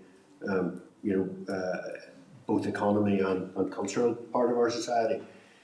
It's things like that where we see coach loads of particularly young people, not necessarily underage, but who are arriving and already quite heavily intoxicated. So we're then left with the situation where safeguarding arrangements need to be put in place around those individuals. And obviously very often they will have arrangements made to go home later that night. There is almost a pattern to a night out where people are going to have a few drinks, they're going to enjoy an event and go home, and they have the rhythm is there and it's established. But actually then when they arrive in a state where you need to put into place safeguarding arrangements, they can't go to the concert. That it poses difficulties for us and for our partners in the councils and event organisers. So the ability to be able to intervene earlier and deal with that type of preloading on buses would be very welcome. No, it's a very tough stuff to crack. I think as we've discussed, already, because then, of course, there's also, I'm sure, thousands of people who travel to events and buses and maybe consume some alcohol, but don't get in that sort of state. They do it responsibly. Yeah, and I think, as with a lot of these things in public spaces, I think for clarity for particularly the public, but then for those who are trying to operate businesses, including the coach operators themselves, and for enforcement bodies, I think you have to have an absolute in this. We can't, as was mentioned earlier, it's impossible to ask someone who's qualified as a coach driver to then have to try and maintain who's becoming intoxicated and who isn't. Absolutely. That's very different in a bar setting. So I think you probably do need an absolute in this. Okay. No, thank you, Mark. Okay, Mark, thank you. No other members have indicated they want to ask anything further, so I just then say thank you to Mark for joining us today. Thank you for your submission to the inquiry and also for your brief here to us as a committee. So thank you very much. Thank you, Chair. Okay, bye-bye. All right, members, we're going to then move swiftly on to agenda item 7, which is again another briefing on the Licensing and Registration of Clubs Amendment Bill, and this next briefing is from NI Alcohol and Drug Alliance. Members, you'll find this at page 131 of your meeting pack, and can I then welcome to the meeting Pauline, Campbell and Andrea Trainor. Pauline and Andrea, you're both very welcome. You have 5 to 10 minutes to brief the committee, and then the committee will continue with some questions after that. So do you want to go ahead? Okay. As I said, my name is Pauline Campbell and I'm the Vice Chair of NIADA. Just to give you a wee bit of a flavour of who we are, NIADA is an alliance which was formed in the summer of 2016, and it facilitates cooperation among voluntary and community sector organisations supporting those affected by alcohol and drug use and their families. Our main purposes are to come together as organisations to create an independent, cohesive voice. We advocate and hope to influence policy, practice and service delivery. We campaign for the voluntary and community sector to be involved in the development, design and delivery of alcohol and drug services. And we provide members with direct access to PHA and the Department of Health decision-making processes. And we provide members with networking, information sharing and public opportunities. The chairperson of NIADA is Anne-Marie McClure, who's the CEO of Start 360. And we currently have 13 member organisations, which include Assert, Start 360, Simon Community, DePaul, Northlands, Addiction NI, to name a few. Our vision is to have a society where people affected by alcohol and drug use have access to the right services in the right place at the right time. And our mission is to work collaboratively to raise awareness and influence policy and practice on the impact of alcohol and drug use on individual families and communities. I suppose in response to this consultation, all of our members organisations provide services, i.e. education and prevention, hidden harm services, low threshold, treatment, recovery, residential and support within the field of addiction. We work with individual family members, homelessness, adults, young people and communities who have all been impacted by alcohol, drugs and polydrug misuse. But we have seen personally the impact alcohol misuse, dependency and addiction has on our service users, their families and communities. We estimate to work with over 50,000 individuals per year. Certainly within the last 3 to 5 years, we've seen complex presentations of individuals and family members. There's dual diagnosis, polydrug use, early onset, the majority around the age category of 14 to 18, and also a family history. Alcohol is seen as a gateway drug and most commonly used, always in the picture. And just as an overview, the more females are more males than females are accessing our services. And I'm sure you're aware of NISRA and the report that was published a couple of weeks ago in relation to alcohol-specific death rates in the UK. from 2001 to 2019. And for the first time, Northern Ireland is on a par with Scotland in relation to alcohol-specific deaths. And we've seen an increase in alcohol-related deaths since 2013. Now, the COVID pandemic has hit us all, and all of our services are working through the medium of online. Pubs are closed. Off licence, you can't buy any drink after 8 o'clock.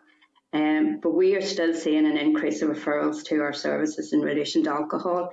Now, there may be a number of reasons for this, and it could be to do with the fact that people are isolated and not in denial. We've really seen an increase in family members availing of the services. So I just thought that point was very interesting. For example, Carlisle House in 77, that's a residential treatment service, and there were 77 alcohol-related referrals in 2019, and this has increased to 81 in 2020. Davina's Ark, who reside in Newry, had 62 referrals of alcohol in 2020, and Addiction NI had 902 in 2020. Dunleary Addiction Services, we provide our young people, as well as other services, we provide a young people service in the Southern Board, 11 to 25-year-olds, funded by the PHA. And in 2018 to 2019, 27% of the referrals for the young people service was alcohol, whereas 1st of April 2020 to January 2021, there's been 122 referrals to the 11 to 25-year-old service, and 45% of them have been alcohol referrals. 58% were male and 35% female, and these are only alcohol figures only, and they haven't included drug figures. So our thoughts on the bill. So we have 13 members, and it was difficult to pull everybody's all together and put it into one submission, but we did that. And overall, we agree with the bill, but our areas of concern are around children and young people. We welcome the proposals on alignment of liquor, entertainment and refreshment provision, the delivery of intoxicating liquor to young persons, the prohibition on self-service and sales by vending machines. The members felt that we need to come from a harm reduction and prevention route rather than wait until crisis point. That it's really important that we educate our young people, reducing the normality around drinking. Young people grow up to be adults reaching for help with problem drinking. And we really would recommend that public health messages re alcohol should be the driving force behind the policy's objectives. We welcome the study that's going to be led by the University of Stirling, which is seeking to understand recent changes in opening hours for bars and nightclubs and how these changes impact on health, crime levels and emergency services in Scotland. It will be the first study in the UK to look at how opening hours affect ambulance call-outs and crimes, alongside an exploration of the impact on public services and businesses' operations. And also builds upon previous studies in Norway and Amsterdam and Australia that found that even opening an hour late after midnight can lead to significantly more assaults or alcohol-related ambulance call-outs. Again, going back to the young people, we recommend that all necessary safeguards are in place to protect children from the promotion of alcohol and prevent access to alcohol when in licensed premises. Wealth of information and evidence about the negative impact that exposure to excessive alcohol consumption has on children. The impact at ground level, for example, hidden harm, extended family drinking across all social class, as seen as a cultural acceptance. The physical and mental impact problematic drunk drinking can impact, we believe, on anyone. And rather than increase opportunity for exposure, we need to reduce it with positive things and consider alternatives. Also, the members wanted me to say today that what would really impact and help is increased price, looking at minimum unit pricing. And I know within the near future there will be a consultation on minimum unit pricing. And from NIADA's point of view, we have been closely networking with the Republic of Ireland and also Scotland, the Department of Health in Scotland, and we're aware of the evaluations that have been carried out into minimum unit pricing. And in fact, as part of our virtual conference this year, the theme will be on minimum unit pricing.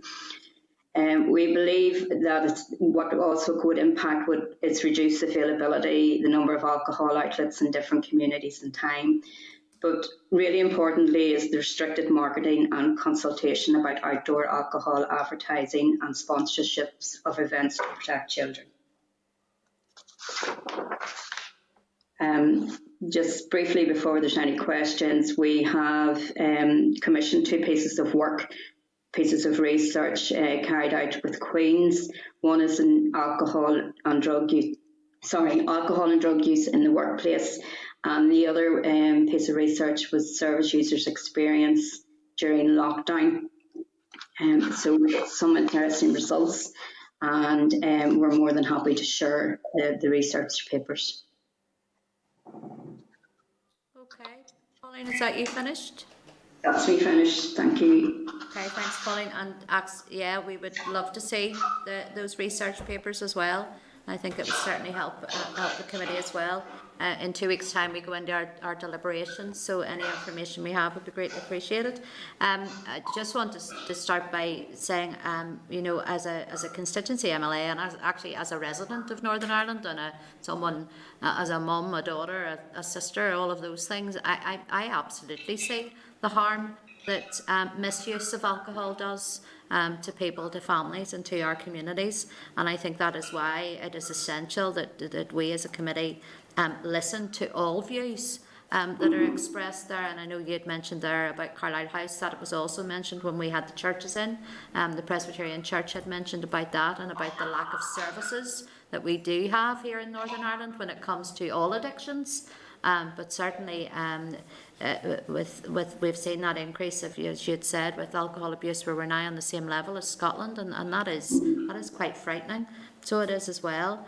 So I mean much of that is beyond the remit of our bill.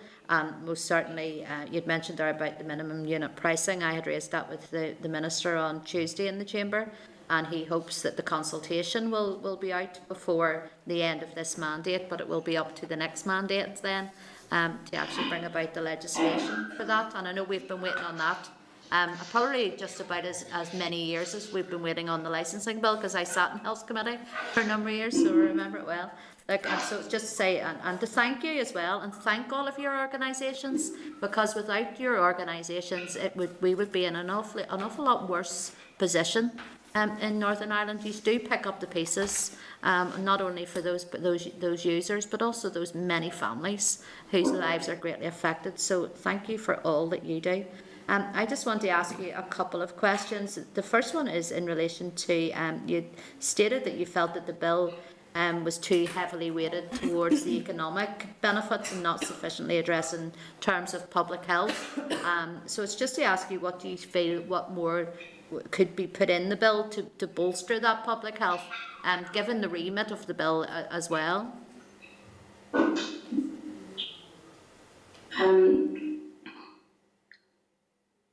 I think it's important. We talked about.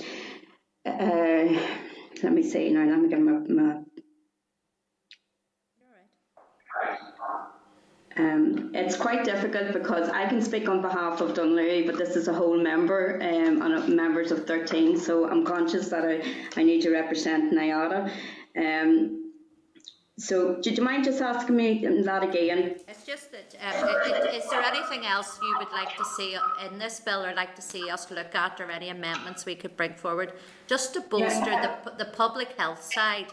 I mean, you very much think that it's weighted towards the economic benefits, which I can see your understanding for that. We have had the Public Health Agency in as well, and they have concerns around this also. So is there something more we need to be looking at just to bolster that public health side? It could be the review. I don't know if you have an opinion on that, where we look at the extended opening hours. we would like, or not we would like, but certainly the committee has heard from various people who'd say, well, that needs to be in the bill, that there must be a review within a year. Would that be something maybe, for example? I would totally agree with that. I would totally agree with that, with the review of the extended hours. Certainly we would have concerns around individuals stockpiling and preloading and the damage that binge drinking and excessive drinking can do to an individual from an emotional, physical point of view. I think one of the other things that we really are concerned about and want to put forward is the whole advertising of alcohol, particularly to the younger population, and how that exposure from a very young age can impact on a young person and adolescents. And as we've seen, between the age of 14 to 25, that can be the starting age for someone to actually start using substances. The younger a person is when starting to drink, the greater the risk of alcohol-related harm, not just in adolescence, but across their lifespan.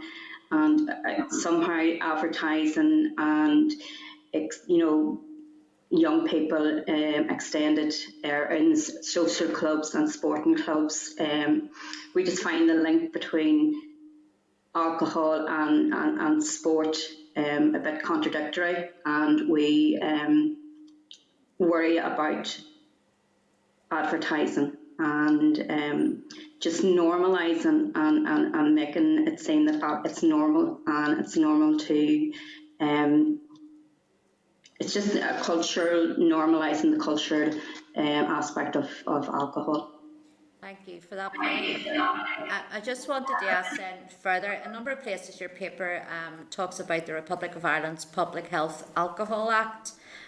Do you think if we had such a piece of legislation here, now it's not within the scope of this bill, would it make the bill more easily accepted around those concerns of public health? I do.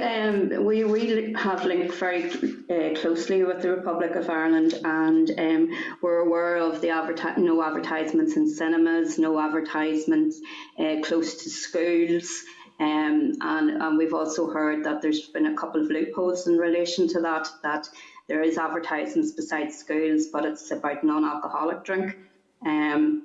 So I think, yes,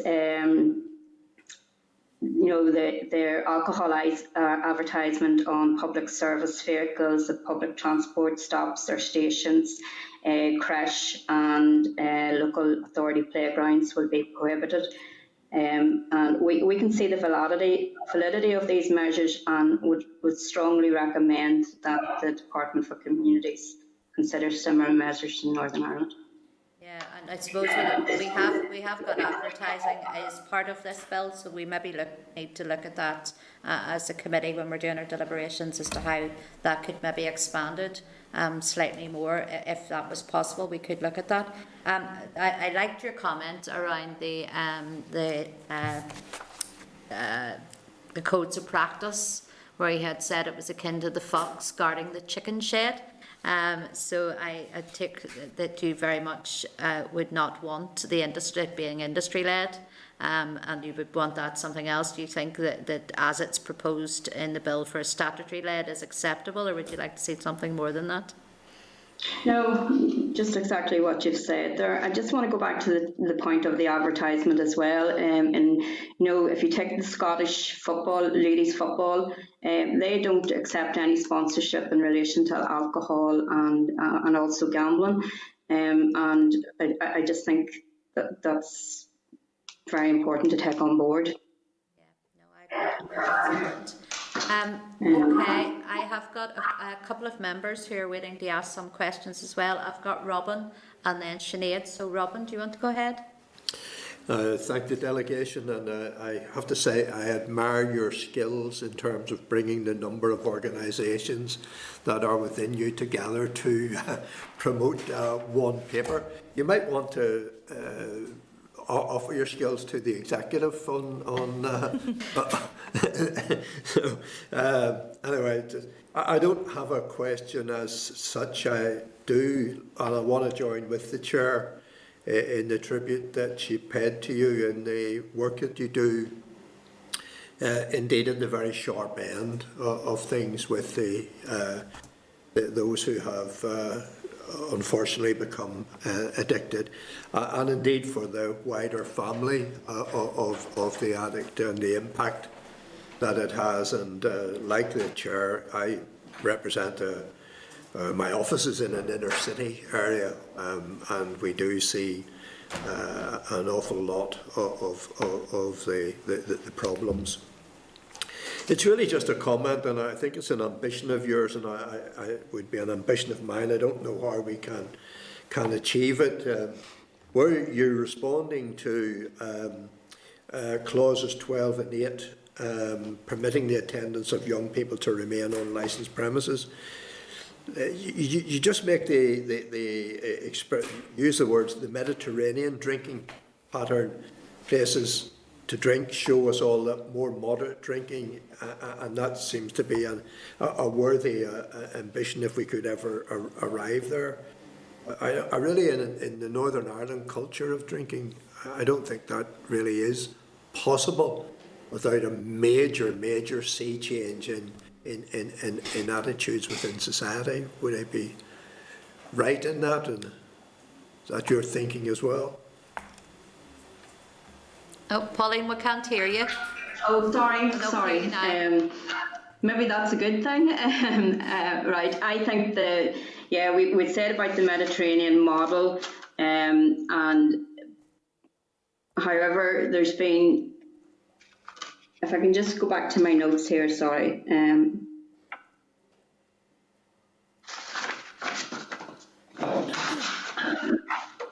Okay.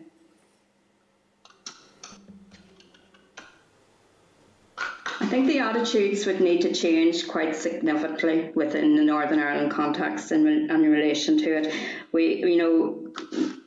It's about people staggering their drinking times, and the impact that has on physical and mental and emotional well-being. I've really nothing more to say about that, sorry. No, that's perfectly fine. Grand, okay. Thank you. Thanks, Robin. I have then Sinead waiting to come in, so we can bring in Sinead. Thank you, Chair, and thanks to Pauline and Andrea for coming before us today. I doubt there's hardly a family in Ireland that hasn't been affected by alcoholism or some kind of alcohol addiction problems. And I'm glad you mentioned Davina's Ark, Pauline, in Uri. And I've worked with Davina's Ark, and we have Sister Concilios as well. In very good charities doing a lot of good work in terms of addiction. And I know Davina's Ark focus a lot on the trauma that's associated with addiction, which is very not very often spoke about. So while there's services to treat the person with the addiction, very often the trauma associated with that addiction will affect family. So there's a lot of good work going on in my own area locally with Davina's Ark and Sister Concilios. I just want to take you back to the issue of advertising, and you've largely covered it, to be fair, but we've had some submissions to the committee over the last number of weeks, and advertising seems to be sort of the sticking point, clause 16, and there's been some contradictory opinion, shall we say, in terms of the effect advertising has on people who already have an alcohol-related problem, or young people who are more susceptible to that advertising. And we know advertising works, or else it wouldn't be a multi-billion-pound thing. So just in Niamh's experience, would you agree that excessive advertising, or advertising in general, specifically when it's geared towards younger people, does have an effect on younger people and does make them more susceptible to drink in the first place? And those people who already have an alcohol-related problem, would advertising or the prevalence of advertising and promotions and things like that, would that affect them in terms of them being able to manage their addiction? From our experience, yes, it can be very difficult for someone who's in recovery and seeing advertising billboards about alcohol and seeing the glamorous advertisement on TV about alcohol. So yes, it can impact, but it's important that them individuals have the coping skills within their toolbox to deal with that. In relation to young people, you know, there's a lot of influences for young people in relation to alcohol. Could be anything from their own personality to peer pressure to family life to what's maybe hidden harm at home. But advertising is certainly seen within the alcohol as being glamorous, as being cool, and some young people can buy into that. Now, I have seen recently, as our members have seen, the increase of non-alcoholic drinks and the choice for people, individuals or young people to go for that. And we've seen a big rise in that. But I just really think that we need to be very careful about how our young people are exposed to alcohol. They need really good preventative education in relation to if they choose to drink, how to drink, some harm minimisation. But we just know that we are at the other side of it. We're at the side of it where people are coming through our door and it has impacted and the consequences have been so damaging for their life and their families. From a NIADA's point of view, we are very privileged to work with these individuals because they've had the confidence and the courage to deal with their life. But advertising, certainly, going back to your point, we just feel that we would like all advertisement in relation to alcohol ban. And can I just come in there as well, please? When we were discussing this with our members, I think one of the points that came up was we don't advertise tobacco anymore, and we also talked about we don't advertise any kind of drugs. So where does the advertising around alcohol fit in with this? And that kind of sparked the conversation of why it needs to be looked at. Thank you. Yeah, and I suppose, like sporting organisations will be another area where, the promotion or the prevalence of advertising needs to be looked at. I know the GAA have completely ended any advertisement in relation to gambling, and I think they're well on the way to phasing out or maybe completely phasing out any association with alcohol advertising. So that's a good model to follow for other sporting associations, because we know obviously that that's a big impact on young people's lives and being members of different sporting organisations. So I know with the Six Nations, the rugby, that in 2020, every 15 seconds there was, it could be seen about alcohol sponsorship. And there's some research done on that. So every 15 seconds, there was a glimpse of a sponsorship in relation to alcohol. Mm-hmm. That's a real lot of overexposure. Yeah, that's quite shocking when you say it out loud like that. But listen, that's it for me. I just wanted to tease out that wee piece on the advertising. So that's been very useful. Thank you, Pauline and Andrea. Okay, thank you. Okay, thank you, Sinead. There's no other member who has indicated that they want to ask a question, so I will then finish off this part of the briefing then by saying thank you to Pauline and Andrea, not only for your submission to the inquiry, but for being here with us today. And certainly it was a good discussion, and you did certainly bring up some points that hadn't been brought up before. So thank you very much. You might be interested to know that our next witness briefing after you is Stirling University. So yeah, great. So there you are. So whenever you hang up your call, you might want to log on to the NI Assembly Live TV, and then you'll be able to watch that as well, as you did mention it. So yeah, I'm just be interested in their results from their study. Yeah. Look, thank you very much, Pauline. Thank you, Andrea. Thank you. All right. Thank you very much. All right, members, we're going to move on then to our, is this our last briefing on this? Yes. Yeah, it is. Okay. Hold on 2 ticks. I was on the wrong page and thought I had one more after this. Okay. Agenda item 8 then, members, which, as I said, is a briefing from Stirling University, again on the Licensing and Registration of Clubs Amendment Bill. You'll find this item at page 137 of your meeting pack. Can I then welcome Rachel O'Donnell and Niamh Fitzgerald to the meeting? You are both very welcome, and your name has been mentioned in a previous witness session there just before you. I understand that you have a PowerPoint presentation as well, is that correct, to do?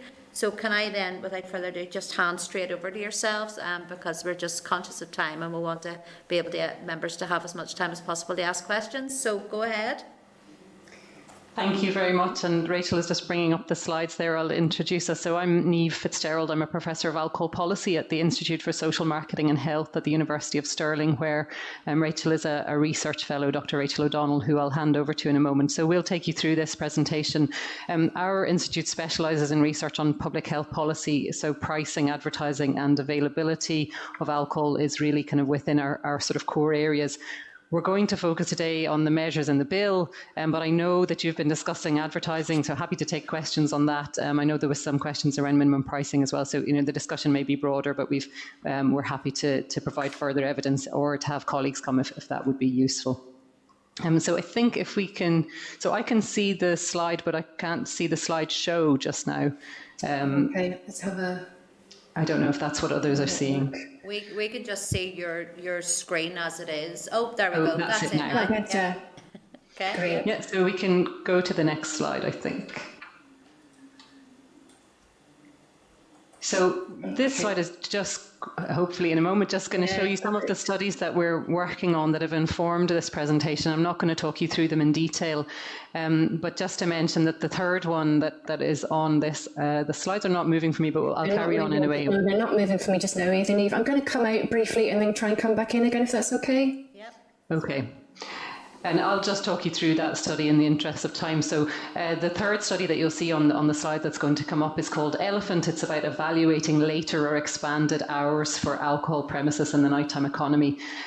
So that is specifically looking at small changes, so 1 hour or 1.5 hour extensions in opening hours for licensed premises in Glasgow and Aberdeen cities, and that has a significant amount of funding to look at what all of the range in terms of businesses, health and police impacts that might have, both positive and negative. So we've just started that study, but I think it's important just to flag that that there is, I suppose, open questions about what the impact is of later licensing hours that need to be answered. So we'll just move on then, and just as a kind of overview of how licensing can make a difference to outcomes in terms of harms. And some of this is kind of obvious, but I suppose the main thing that we think about in relation to licensing is how it controls the availability of a product. If you don't have a license, you can't sell the product.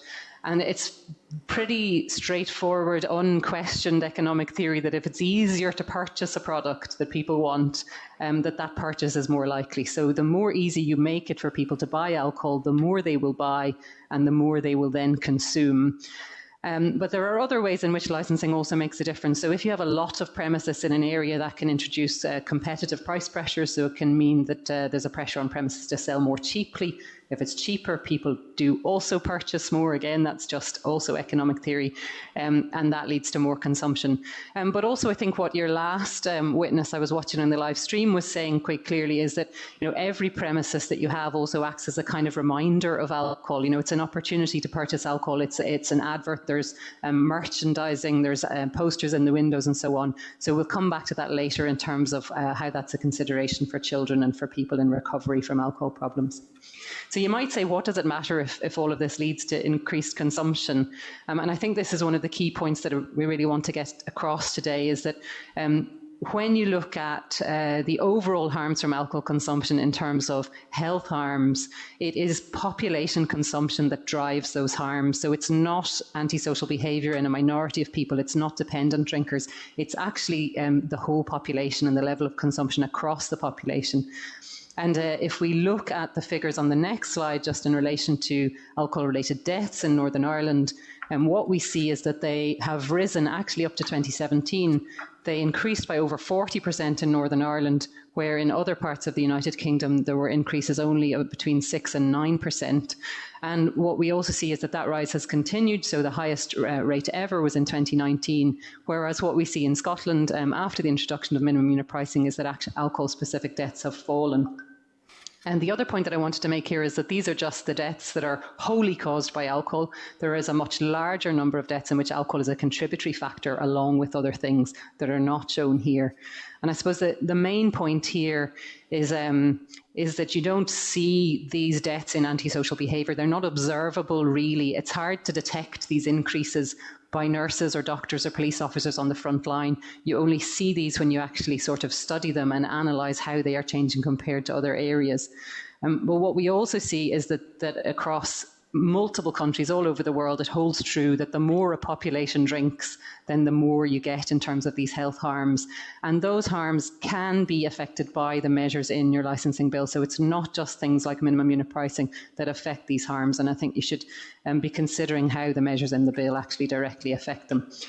Just finally on this slide is just to say that we don't actually have access to the data on alcohol sales in Northern Ireland. So sales data is the most reliable measure of likely future harm. It is available through commercial companies, but it hasn't been purchased or made available for researchers to analyse, nor has it been publicly published. So that's something, just if you're looking at a review, would be really important to address.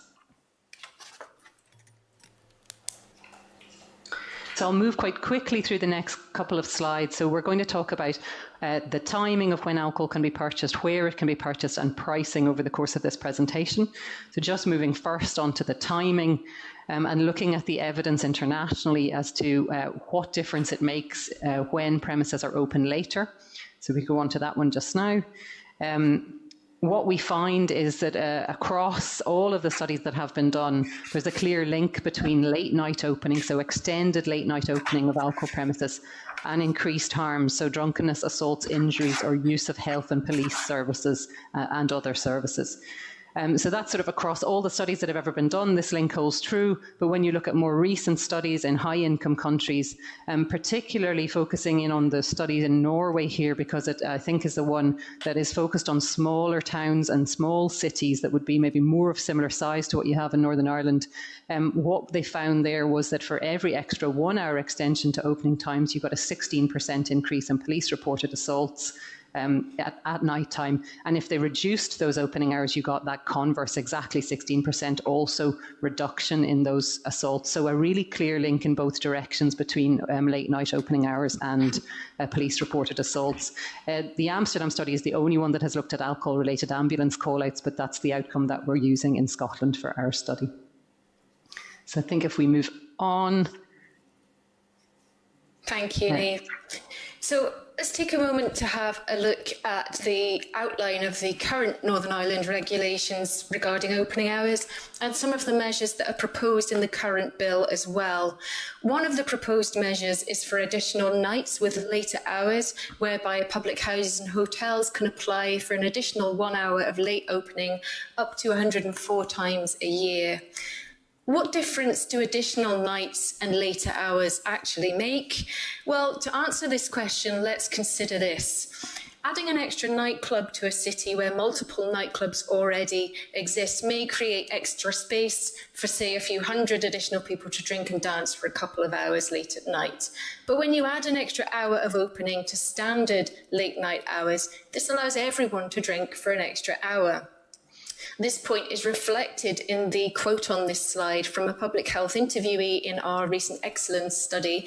And I won't read the quote out, I'll let you read it for yourselves. But essentially, it reflects the evidence base, which demonstrates, as Niamh has already said, that the longer alcohol is available for, the more people tend to drink, leading to an increased risk of range of alcohol-related harms, including crime-related disorder and longer-term health harms as well. So the potential impacts of granting an additional 1 hour late night opening time up to 104 times a year also needs to be considered carefully in conjunction with the proposal to extend drinking up time from 30 minutes to 1 hour. Because when you take these two proposed measures together, this effectively means extending late night openings, most likely at weekends, by 90 minutes. And I think it's very important to carefully consider the risks that Niamh has already outlined related to later opening hours and the impacts on harms that were on that previous slide. So based on the evidence already presented, the 1 hour extension of closing times in Northern Ireland with extra drinking up time could be expected to be associated with a substantial increase in alcohol-related ambulance call-outs and police-reported assaults, for example. I'd like us to move on just to quickly talk about drinking up time and the proposals in the bill as well. So here's a note of the different drinking up times in the rest of the UK, just for comparison purposes. So you can see in England and Wales, there's no legally defined drinking up time. In Scotland, our drinking up time is 15 minutes. And in the Republic of Ireland, drinking up time is 30 minutes. The proposal to extend drinking up time from 30 to 60 minutes in Northern Ireland is quite unusual by comparison, and the rationale for this proposed change isn't entirely clear. There's little or no evidence about whether extended drinking up times in practice lead to benefits or harms, but for smaller premises, the costs of keeping staff on for longer during a period when alcohol can't be sold may limit the appeal of this proposed measure. There's also no evidence base to suggest that drinking up time leads to easier dispersal of customers, so there's no suggestion that this would actually decrease instances of disorder around closing time. And I suppose what we're concerned with is also about how any extension to drinking up time would be enforced to ensure that it doesn't simply lead to later serving of alcohol. There's also the risk that consumers would purchase more alcohol at last orders, knowing that they had an hour to drink it, essentially having the same effect as extending serving time with the accompanying risks that that entails. Knowing how people tend to treat last orders, it seems more likely than not that the extra drinking up time acts as a de facto later closing and drinking time. So just some final thoughts in relation to just hours of sale. And I guess this is us moving into just questions that the committee might want to think about. So first of all, I guess we've presented the evidence. It is pretty clear. I guess you may have questions over whether it applies to Northern Ireland. The only way we would know that is by studying it, I think. But in a whole variety of cities in many countries, you find remarkably similar findings in relation to these later opening hours. But I suppose just in terms of questions around the commercial imperative, bearing in mind the need to help hospitality to recover from the pandemic, what are the actual commercial drivers for this, I suppose? So which businesses is it that really want to open later? Do the smaller operators really want this? Is there a risk that it just costs them more to staff and they don't make any more money? And there are several ways in which that might be the case. So there's already an issue with people pre-drinking before they come to licensed premises. If they know the premises are open later, will they just come out later? So, you don't end up with actually extra staff being employed. They just all have to work later.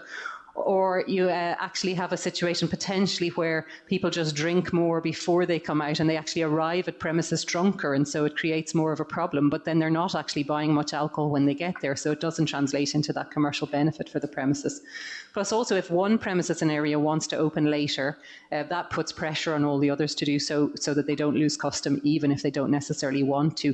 So I suppose I don't know who you've had submissions for, but I would just encourage you to consider whether smaller operators have also been included, and that their views are included in the kind of commercial arguments that might be being made for this as a form of recovery. So moving on then just to think about where alcohol can be purchased. I think I mentioned earlier that, it's about convenience here. So if you have easy access and your nearest premises is very near you, if you've already had a few drinks, you might not be able to get in the car, but you run out of whatever you were drinking, you want to have some more. The nearer your premises is, the easier it is to get it. But also this is about how many opportunities there are for you to purchase alcohol as you go about your daily business. So we're all at home just now, but normally on your way to work, as you go out throughout your day, what are what's your exposure to that opportunity to purchase alcohol, I suppose. And so where this comes in, I guess, is that the more outlets there are, when we look at the evidence, it shows that these mechanisms really hold. So people drink more if there are more opportunities to drink, not just in terms of the timing, but also in terms of premises that are open at any given time. And what we also see is that deprived neighbourhoods, even though people in deprived communities tend to be abstinent more and they tend to drink less on a whole than wealthier communities, they actually tend to have relatively higher numbers of premises and higher alcohol-related harms. So that's just some of the backdrop around kind of issues around where alcohol can be purchased. So what's in the proposed legislation on where alcohol can be purchased? Well, some of the new measures in the bill would increase spatial availability, for example, those designed to support special events, small producers and tourism. But to be honest, I think we're more concerned with protecting Northern Ireland's surrender principle and the proposed changes around opening hours and drinking up times and the effects of increased exposure to alcohol consumption and packaging on children and young people, which I'll come to shortly. Although the surrender principle that you have in place is not without its problems, small premises can be reopened as larger ones, and licences can sometimes change hands for lots of money. It does prevent that proliferation of premises, and from a public health perspective, the Northern Ireland approach is a really good one. In the rest of the UK, we don't have such a mechanism for capping availability. And so as far as UK systems go, Northern Ireland's surrender principle is regarded as the best in terms of controlling spatial availability. Now, I mentioned about children and young people. There are a number of provisions within the bill that are directly relevant to children and young people, and some which we fully support. For example, the proposal to prohibit vending machines and the strengthening of current laws on the delivery of alcohol to young people. There are also several proposed measures, though, that do give rise to concerns, considering their potential impacts when you view them as a whole. And these are outlined on the slide here. So, for example, permitting certain premises to hold underage functions, providing specific conditions are met, permitting children and young people to be present at sporting clubs till 11 o'clock in the evening during summer months. I won't read them all, but collectively, these would serve to increase children's exposure to alcohol consumption and product packaging, as there would be multiple additional opportunities for such exposure. And we'd urge you to carefully consider whether this is actually what you want to achieve, given that in Scotland and elsewhere in the UK, the focus is firmly on reducing children's exposure to product packaging and alcohol consumption too. Exposure to alcohol product packaging is positively related to consumption in children who are already drinking, and the evidence also clearly demonstrates that it increases the likelihood that children will begin drinking. In addition, it also increases children's knowledge of alcohol brands and slogans, helping to normalise alcohol at a young age. Concerns about normalisation were raised in our recent excellence study related specifically to children's exposure to alcohol on the morning school run as a result of early morning off-licence sales. But similar concerns regarding normalisation would apply to the measures currently proposed. Children and young people are already frequently exposed to alcohol marketing via product packaging in their everyday lives and within their local environment. And so seeking to reduce exposure to alcohol packaging and consumption would better protect them from alcohol-related harms. This is especially important given recent data that suggests almost a quarter of children in Northern Ireland aged between 11 and 16 are drinking, sometimes on a daily basis. In terms of price, we understand that there are some proposed measures in the bill to introduce restrictions on off-sale drink promotions in supermarkets, and that these proposed measures will serve to limit where promotions can be placed.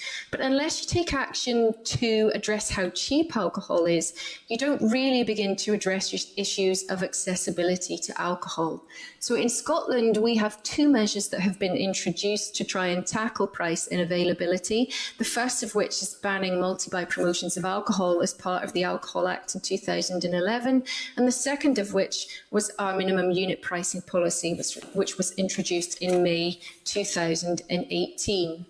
The evidence suggests that banning multi-buy promotions of alcohol has a relatively small impact on price and accessibility, but minimum unit pricing has a much more substantive impact on alcohol-related harms and is actually one of the most powerful tools at the disposal of governments to tackle the affordability of alcohol.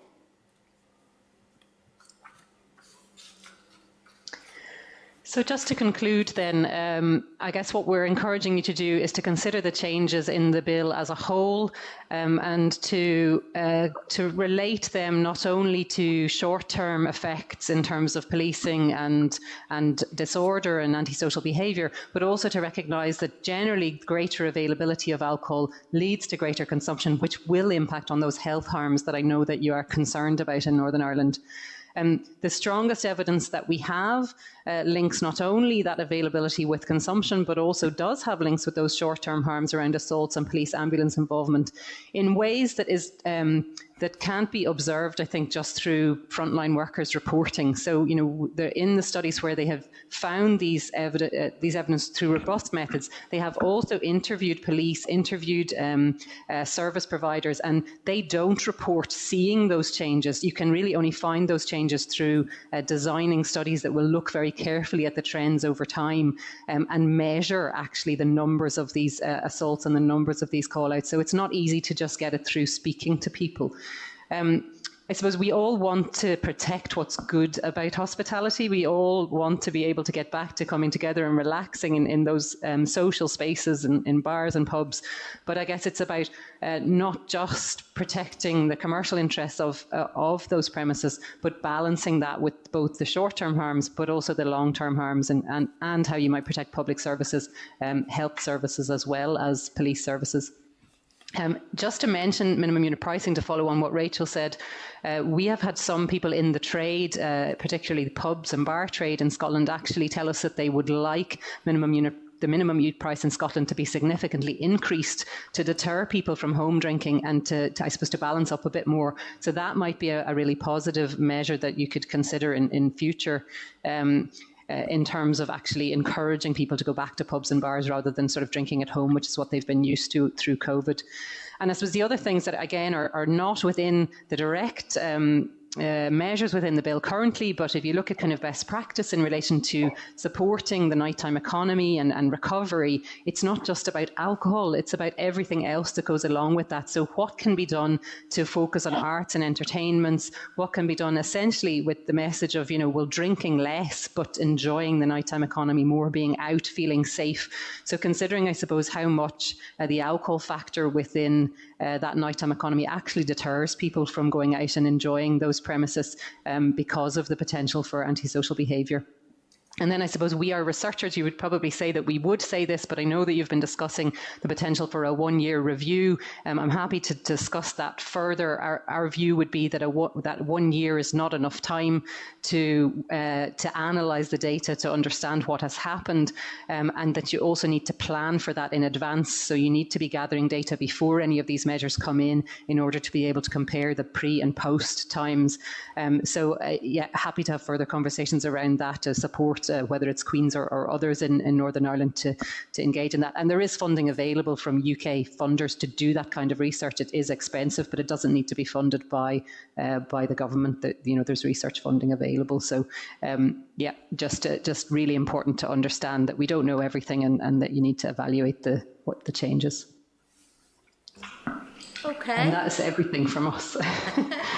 Thank you so much, Niamh and Rachel. I don't know what I have written down. I can't make sense of anything now that I've written down. I've scribbled that much down, which would be about right. Just to clear up the matter, you'd asked her about smaller operators and had we had many briefings or submissions from smaller operators. The way, as you would know, in Northern Ireland, we have Hospitality Ulster, that would speak on behalf of all of those, whether large or small venues. And just on a point there, they had, when it came, I think it was the occasional licences, they had asked that the smaller premises be in line with the larger premises, so they could have 104. So I don't know whether that, so obviously that must be coming from the smaller venues, that they want to be treated the same as the larger venues in having extensions to their opening up time. The issue to do with the data sales, I find that quite shocking. That we're not capturing. I think that's something we actually do not do very well in Northern Ireland when it comes to gathering data on anything. We're pretty poor there, so we are, and I suppose that data sales, if we're not capturing that, I mean, who did you say that goes to directly again, if you could just remind me? It's available through commercial data providers, is my understanding. So Nielsen is one of the companies. So you have to purchase the data and then you have to analyse it when you've purchased it. So that's something that's routinely done in some other parts of the UK. So in Scotland, the Public Health Scotland Agency would purchase that data and regularly publish analysis of the trends in relation to sales. It's the most robust measure of consumption because everything else is self-reported, which is just subject to so many other I suppose influences, whereas this is just how much alcohol is sold, and it's a very good proxy for how much alcohol is drunk. Niamh, do you know if that is purchased here by our Public Health Agency or by the Department for Communities? I don't think so. If it's purchased, it's not published, which means that we can't use it, but I haven't had a conversation with them. I actually asked a colleague who was involved in doing analysis for Northern Ireland in relation to minimum unit pricing, and he was able to confirm that there isn't currently data available that we could draw on to inform this presentation, and that he thinks it hasn't been purchased. But I'd need to have another conversation, I think, with the Public Health Agency. So it was news to me as well this week. I was surprised. Yeah, because and you mentioned it there, you were talking about the review, which we have several witness sessions have brought up the review. So if the department or the or PHA don't have this at their fingertips when we come to the review, then a year down the line, even of sales data, that will make that a bit impossible. When you say that we need to have data now, we need to have gathered lots of data by now to start a review in a year's time. So some of the data might already be there. So that sales data will exist because it's HMRC data, it's tax data. So it will exist. It's just that, it needs to be obtained, I suppose. So it's not that it'll disappear if you don't do it now. And then the rest, it takes just a little bit of work to work out exactly how, say, assaults are recorded in the police data sets, how are ambulance call-outs recorded in a way that you might be able to identify which ones are alcohol related. But those sorts of issues are common across other jurisdictions, and there are ways around them to try to get robust data, but it just takes a bit of planning. I guess that was the point. You can, I suppose, look back. So if you know what data you need, sometimes you can be lucky enough that it's already there and you've gathered it and you can go backwards. But it would be worth looking at it sooner rather than later in case there needs to be tweaks to how that data is collected to make it robust enough to use in a review. And I think that is the issue. It's how the data is collected. I worked for the Health Service and I was on Health Committee here for many years. And when we looked at even various aspects of health, whether that was suicide or whatever else that might be, how data is actually collected does not necessarily correlate with the issues at hand. So I think you're very right there. We don't always collect the data in the way that we need it. Whether it's cause of admission to A&E is through alcohol, though it might be it's captured that the admission to A&E was because of a knock to the head, and alcohol's not mentioned on the data gathering. And it's the same with police arrests. It might be a police arrest due to behaviour of some sort, but it might not be that the cause of this was alcohol. Whenever they're collecting the data, so I think that's a really important issue that needs to be sorted if we're looking at a review of that.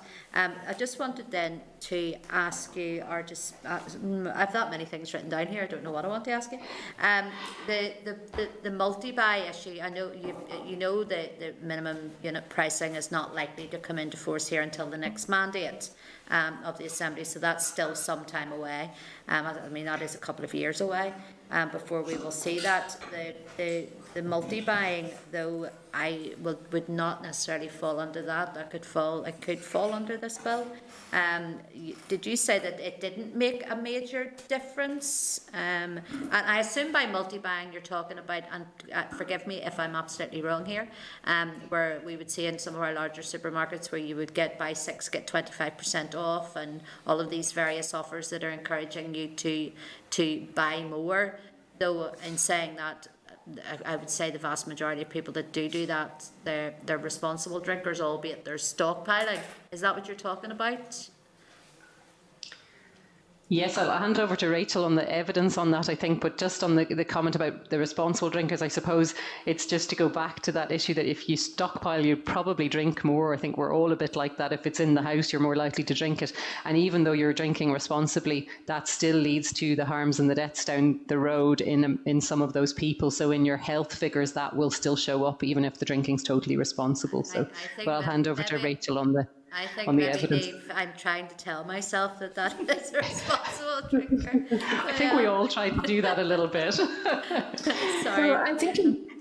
So I think in terms of the evidence that we have in Scotland, it would suggest that the banning of multi-buy promotions had a small impact on creating an environment where alcohol is sold more responsibly. But there are a couple of studies that have been done that showed slightly different things. So, for example, one study that showed that banning multi-buy promotions didn't actually reduce alcohol purchasing in the short term, and the industry appeared to respond to the ban by replacing multi-buy with a simple price reduction, which made it possible for consumers to buy alcohol at a discounted price still, but with a smaller financial outlay. So in many ways, this mitigated the intended effects of the policy.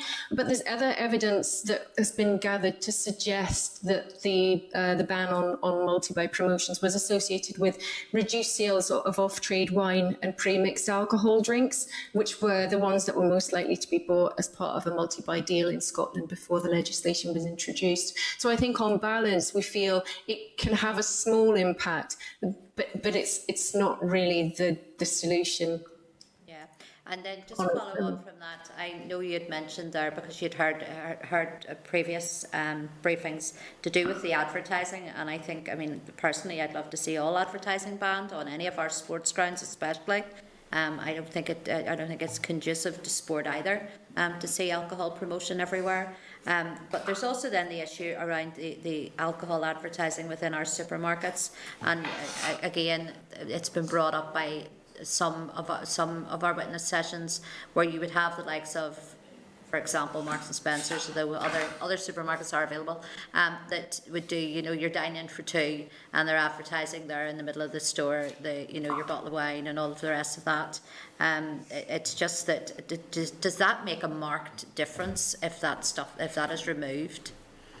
So I think it's to look at the whole system, and all of these little things make a difference. So I suppose what you want is to move more towards a situation in which people have the freedom to drink or not drink, but it's not kind of in their faces all the time. So the parents also, their children are not exposed to it. So I guess whereas what we have just now is, whether you look at greeting cards or you look at the adverts in the stores or you look at the number of premises and so on, it's just everywhere. And that's what children in Scotland have been looking into, the Children's Parliament in Scotland have looked into, and they've just kind of said it's just everywhere. And so anything that reduces that is seen as a positive in terms of ultimately protecting children and young people from future consumption. And also, I suppose, just trying to help everybody potentially to drink less, but be able to enjoy that more. And that doesn't necessarily mean lower sales for commercial operators. So what you find with minimum unit pricing is that people spend actually a little bit more money on alcohol than they did before. So sales go up in terms of revenues for commercial operators, but they're buying better quality products and they're paying for better quality products. So it is that kind of sweet spot, I suppose, of drinking less but enjoying it more. And just before I bring in members, and just say I've got Mark and Kelly, our two members that are waiting. It's just then following on from that, we as a committee are going to be holding a consultation with young people.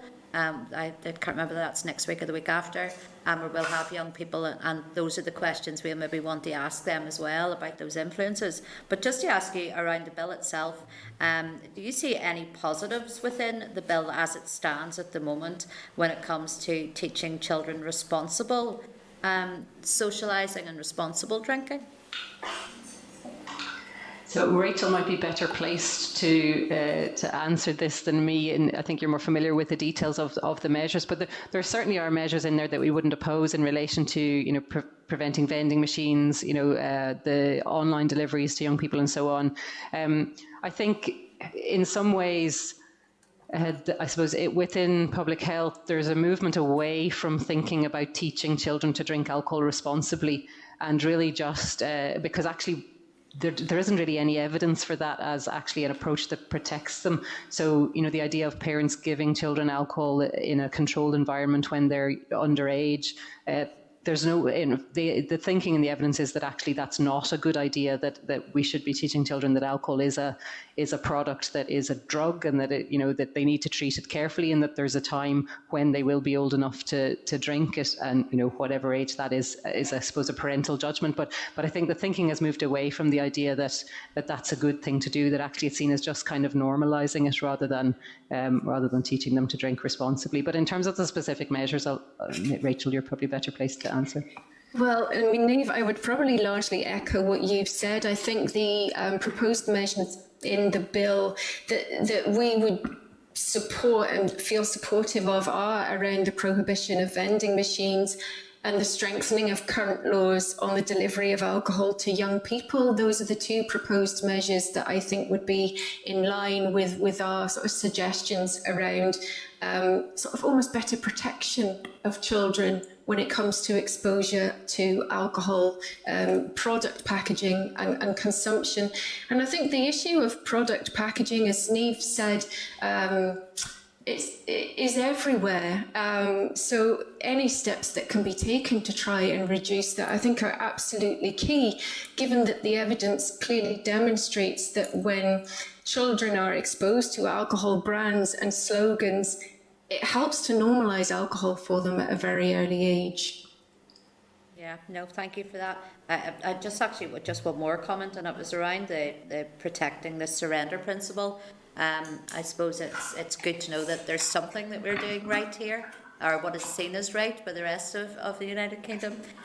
Just then on issues on that as well, then if we look at the rest of the UK and the Republic of Ireland, do they have unlimited then amounts of licences that are handed out, or what way does it work? And you know, we've heard it said here, and certainly in committee, that we have less licences now than we had 100 years ago when Northern Ireland was formed. So yeah, it's just that what's it like in the rest of the UK and Ireland?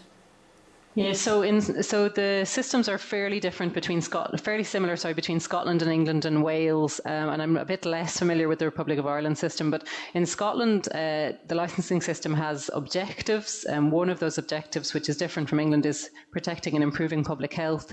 And in theory, that should mean that public health practitioners and the police can object to a licence being granted, but in practice most new licences are still granted. So, you know, at best you can potentially in theory stop new licences being granted, but in reality there are thousands of new licences being granted all the time across the UK. So I think the systems in England, Wales and Scotland, in terms of their achieving their aims, are seen as being a bit broken, that actually it's very, very difficult to do anything really around availability, and that perhaps you have more success about if you focus on changing the nature of the premises, so kind of place shaping around encouraging arts venues, encouraging restaurants. You can sometimes have more success around that, but it's very difficult to do anything about actually just how many premises there are. There's no cap. I mean, that for me, actually hearing that sounds really very strange, as someone who's sat on council for a number of years when it came to transfer of licences and things like that.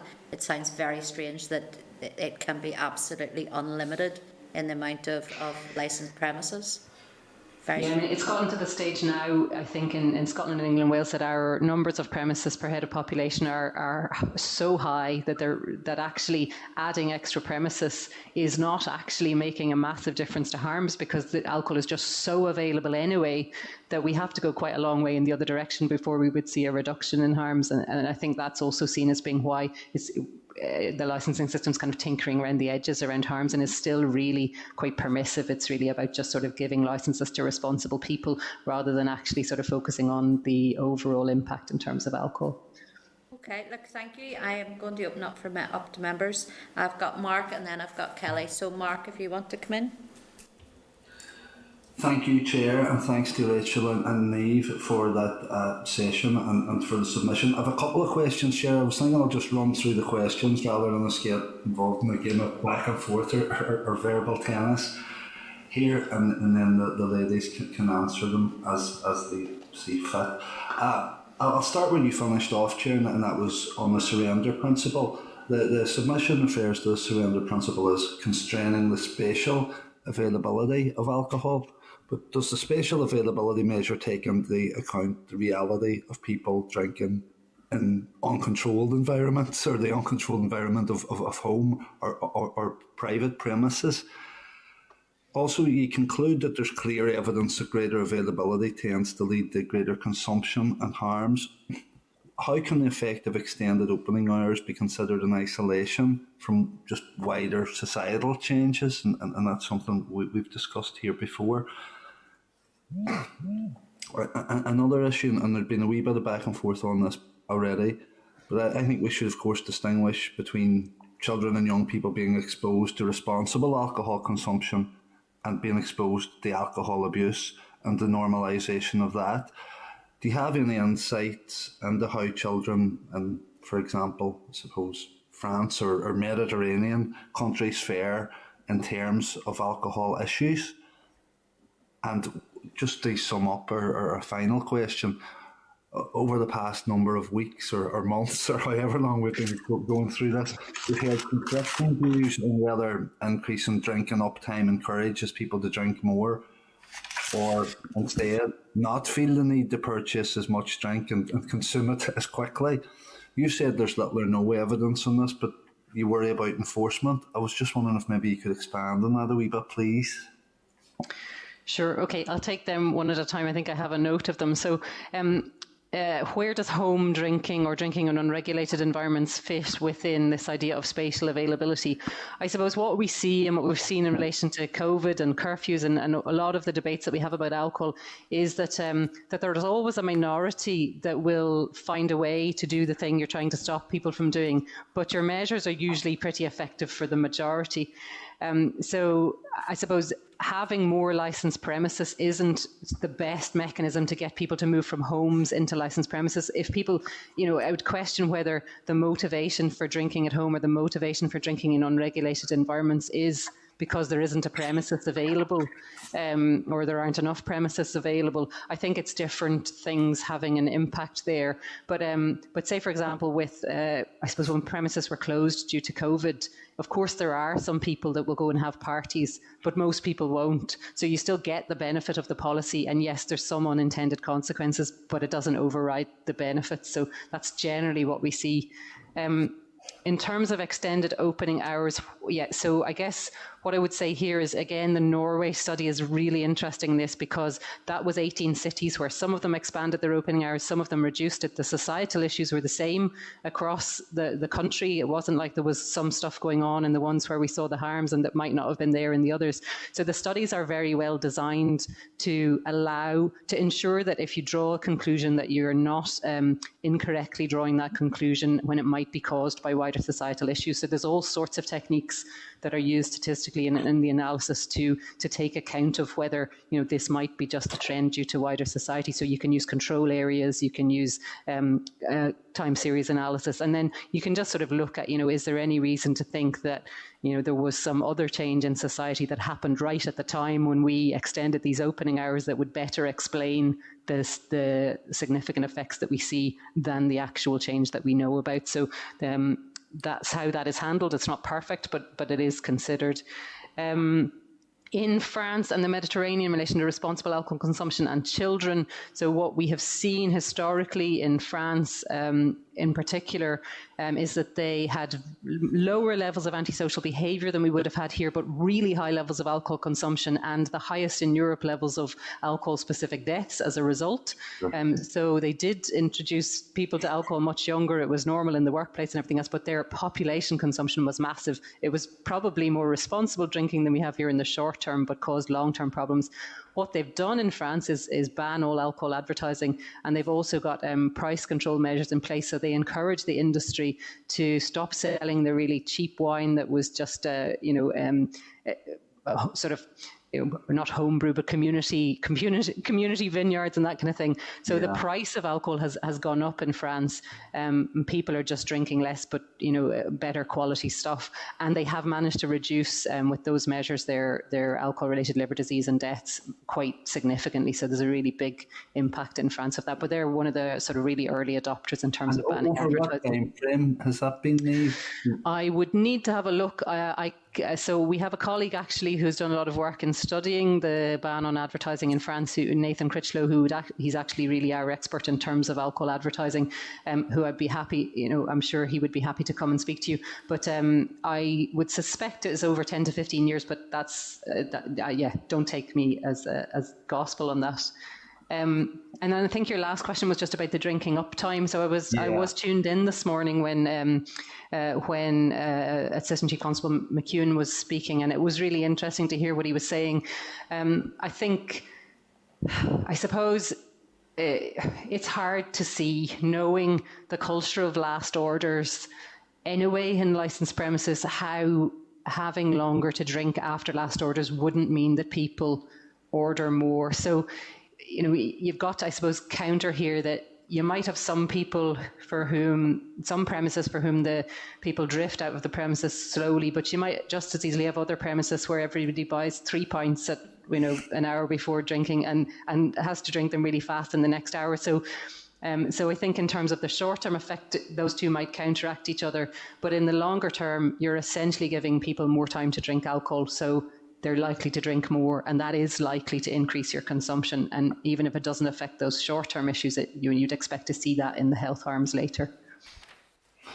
Okay, no, thank you, Niamh. I just want to go back to my first question again. That was the one on the surrender principle, and you the sort of COVID or lockdown-related example of a different example, but you used the example of people going to partying, and I know that was around the spread of COVID as opposed to the consumption of alcohol. My concern is people don't have to go to parties to consume alcohol. They can do it on their own, in their own house. And I accept some of the points you've made, certainly, about the surrender principle and the spatial availability issue. But my concern that I've expressed previously here in committee, and I think some others have concurred, is that when, say, in a rural village where there might be one licensed premises that's not a big profit-making enterprise by any stretch of the imagination, when the landlord decides it's time to throw in the towel or hang up the towel, that really the only offer there might be coming from a Tesco's or a Express or a Spar or that to buy the licence off them. So then you'll have no controlled premises in that village for the consumption of alcohol, and the patrons who might have frequented it a night or two a week will now not have that option, but they will have a big Eurospar or Tesco Express that they can go to and buy a bottle of wine or a box of cans every night of the week. So I think we would share your concerns about that, and that's I wasn't aware of exactly how the surrender principle works in relation to off and on license sales. So that's really interesting. So I suppose what I would say, it's not. So I wonder if thinking about tweaking it rather than abandoning it is the way to handle some of those kind of anomalies, so that you might say that a non-licensed premises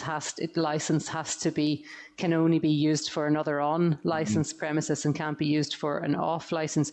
You can also have limits on the floor space for alcohol within off-licensed premises. So that's been looked at in the Highlands in Scotland through some of our legislation.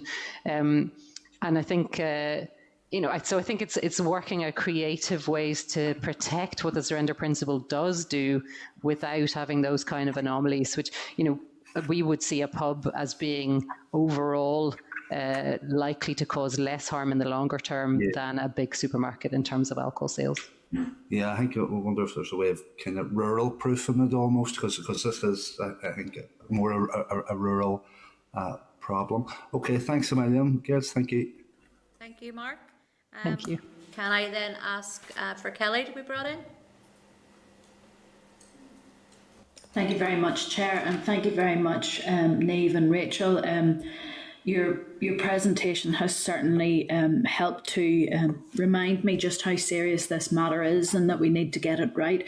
Just following on from what Mark was talking to you about there about the surrender principle, what has shocked me through our committee sessions has been that when we asked for a list of all of the licensed premises across Northern Ireland, now our researchers were able to come up with a map, which was maps. Sorry, I was very grateful to see that. But when you consider the surrender principle and spatial availability, one of the issues that we do have is because there isn't that collection of data. We don't even have a list of all those licensed premises kept in one place.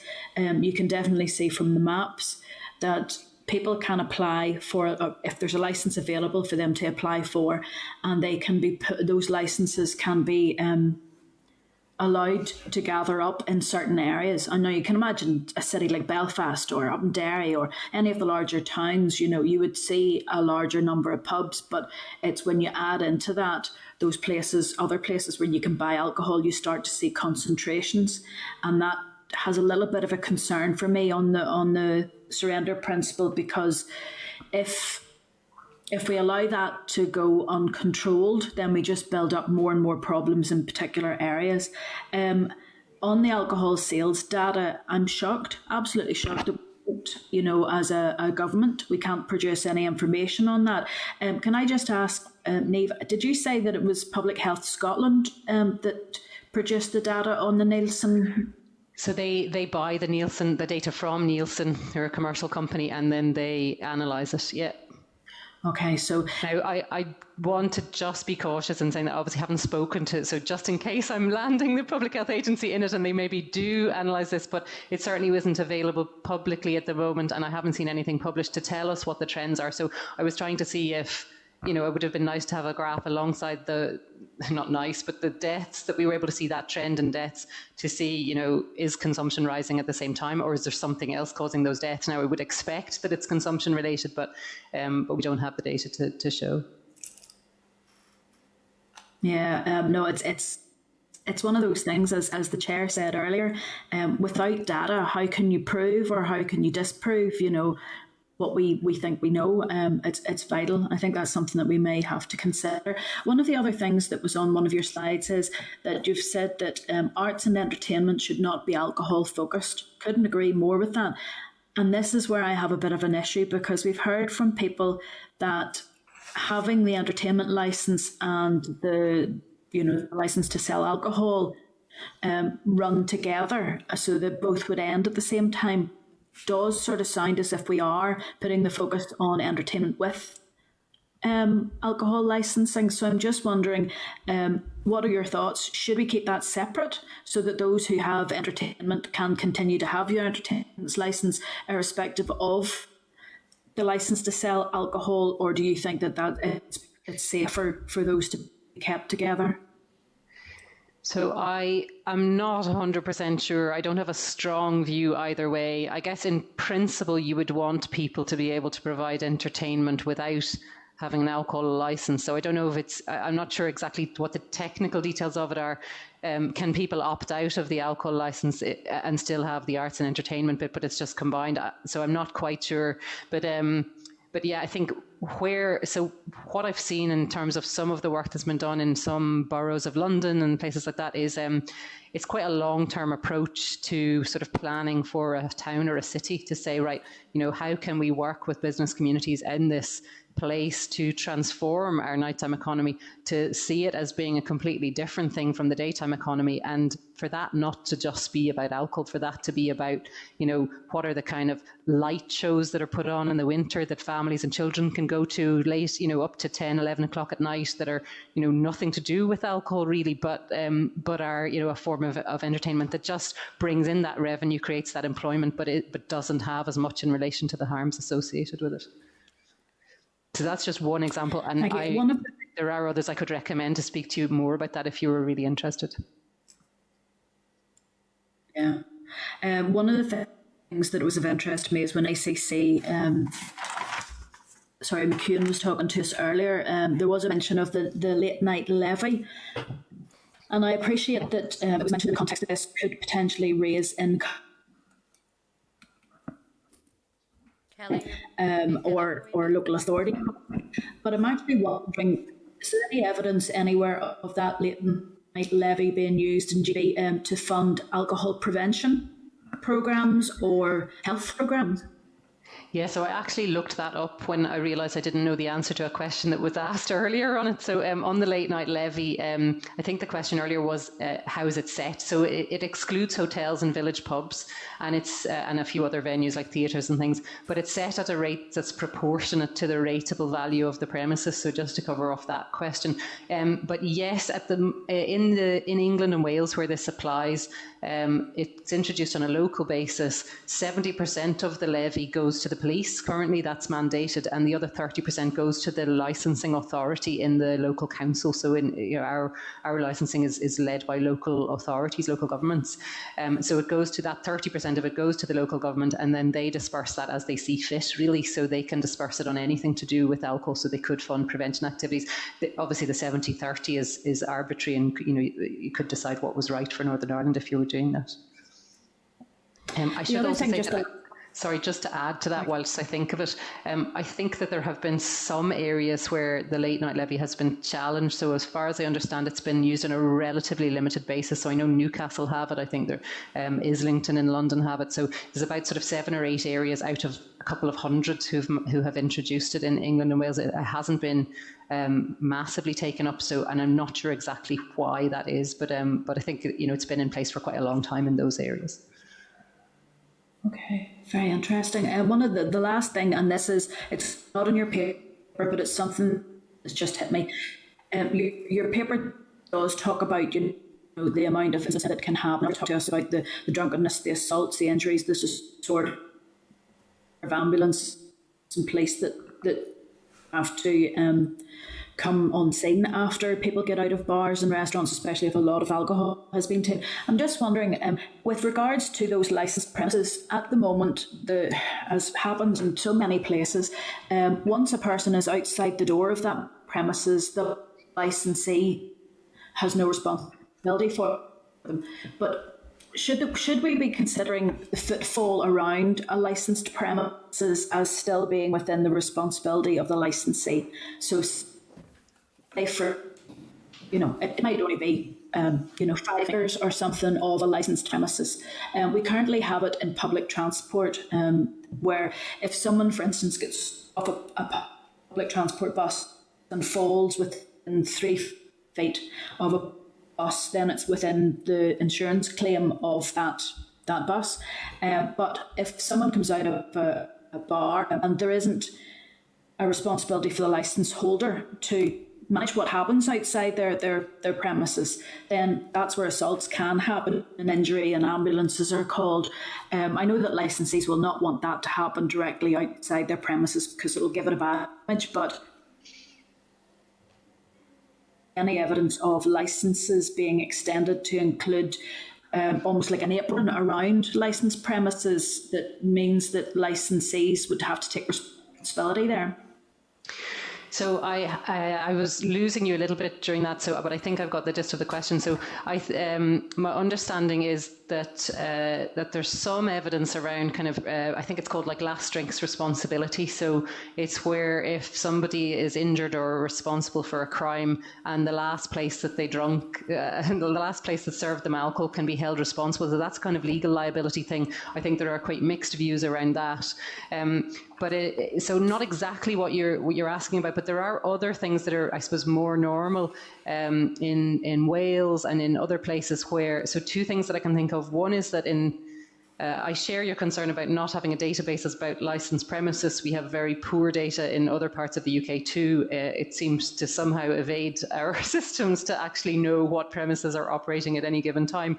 But what we do have is a police database called Innkeeper in Scotland, where any police incidents are recorded on this database, including what the last premises was that the person was drinking in. So it allows the police, I suppose, to identify where they might need to go out and do maybe a bit more of a supportive visit or do a little bit more monitoring about a premises if there's multiple incidents coming up related to that premises. So that's Innkeeper.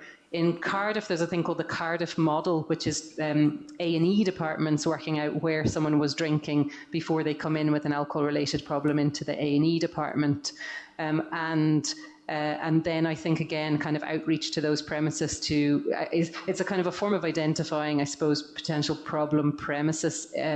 Because what we still see, which I suppose goes back to our concern about enforcement of the drinking up time, is that there are really long established laws saying that you can't sell alcohol to a drunk person. But when we do mystery shopper studies, pubs and bars sell alcohol to drunk people all the time. Some more and some less, but it's really high levels that we see. And so with the best will in the world, it's hard for premises to say no to people if they're trying to buy alcohol. And so I think that's where there could be more support. There's some evidence around kind of measures that can help with that. And I think that's also where our concern is a little bit about the drinking uptime. If there's a pressure on a hard-pressed pub owner to just, oh, come on, we've got an hour to drink up, can we not all have another pint? It's pretty hard unless you're really going to invest a lot in enforcement to actually pick up on that and prevent it from happening. And you can understand in COVID recovery why there would be a lot of pressure on them to do that. No, that's brilliant. Thank you so much for your time and your paper. It's, pardon the pun, quite sobering when you make the reading through. Thank you very much. Thank you. Thank you. Okay, thank you, Kelly. No other member has signified that they want to ask anything further. So can I just say a very big thank you to both yourselves, Niamh and Rachel, for coming in here today. You've probably given us more questions and answers now as well for the department when we get around to our deliberations. But very much worthwhile evidence session. So thank you so much. Thank you very much for having us. Thanks for having us. Thank you. Bye-bye. Bye. Okay, members, we still have a heck of a lot to get through, but what I'm going to do is we have an SL1 and an SR to do. I'm going to do both of those before I go back to matters arising. Okay, Sinead, is that Sinead talking? Just to remind members, every one of you has been brought into the spotlight so I can hear you all. Whoever's having a conversation there, we can hear you all. So you're all live again. What I was saying there is I'm going to just move on to our SL1 and an SR that we have, just to get those done before I go back to matters arising, because I'm quite conscious there's a lot there, and I want to allow these other two issues to go through first. So can I then ask you to turn to your tabled paper, where you'll find the SL1, the COVID-19 Heating Payment Scheme Amendment Regulations, Northern Ireland 2021. You'll find that is page 5 of your table paper. The department now proposes that the scheme is extended to include those in receipt of benefits which are deemed to overlap with the social security benefits currently included in the eligibility for the COVID-19 Heating Payment Scheme. This would extend the scheme to include those receiving the 2 highest rates of constant attendance allowance paid through their industrial injuries disablement benefit, or the War Pension Scheme, the War Pensioners Mobility Supplement, and the Armed Forces Independent Payment. The current planning assumption is that the amendment regulations will come into operation on the 4th of March 2021, and the rule will be submitted to the committee at the same time as it is sent to the Assembly Business Office for laying. So I'm just going to ask if members any comment or content. Andy? Yeah, Chair, can I just declare an interest at the outset in respect to this? And just, if members are in agreement, I would like, obviously, given that this originated from this committee, us to convey our appreciation to the department for taking on board our concerns, to the department and the minister, because they have taken our concerns on board and rightly, as promised, they've addressed them. So I think it's only right we acknowledge that. Yeah, no, thank you. I agree with you. Absolutely, Andy. Kelly, you wanted to ask something? Yes, one of my concerns has been there is a huge backlog of people who are waiting for appeals at the moment. I had asked the Minister to confirm if those people who are awaiting appeal are then subsequently successful in that appeal and their award is backdated to the time that this payment was made. The Minister has said that will happen. It's not mentioned here, but my concern would be if the money is not available whenever those appeals are heard, which could be in another 2, 3, 4 months' time or longer, that those people will not actually get this heating payment. So I think just as committee, if we can go back and just confirm that the money will be, have they worked out how many people are currently waiting on appeals who, if they were successful, could qualify for this, and make sure that that money's set aside for those people? I know that we did receive a letter from the Minister. We did get it in writing from the Minister and from the Department to say that those people will be paid retrospectively. So we certainly do have that in writing. But if you want further clarification on that, we certainly can do that, because I do know there is a mammoth amount of people that are waiting on those appeals. But I know we certainly have it in writing as a committee, and it has been read through the committee minutes as well, that those people would receive their retrospective payments. Andy, do you want then maybe if we I followed this up with the department also, and my understanding that's already been factored into the department's consideration of this as part of the wider heating payment, the budget that they had originally, and they'd already factored that in, because obviously if somebody goes through the appeal and then they get their, if they're successful, they would then have a live award. So the department said they were already alert to that. So has that been factored into their budget? That's what I've been told. It's been factored in from the engagement I've had with the department directly on this. Okay, well maybe just then we'll just ask for that to be the information that was given to Andy then around that, if it could be then just shared with the committee, and that way it'll come through our committee letters then, so it's on the record.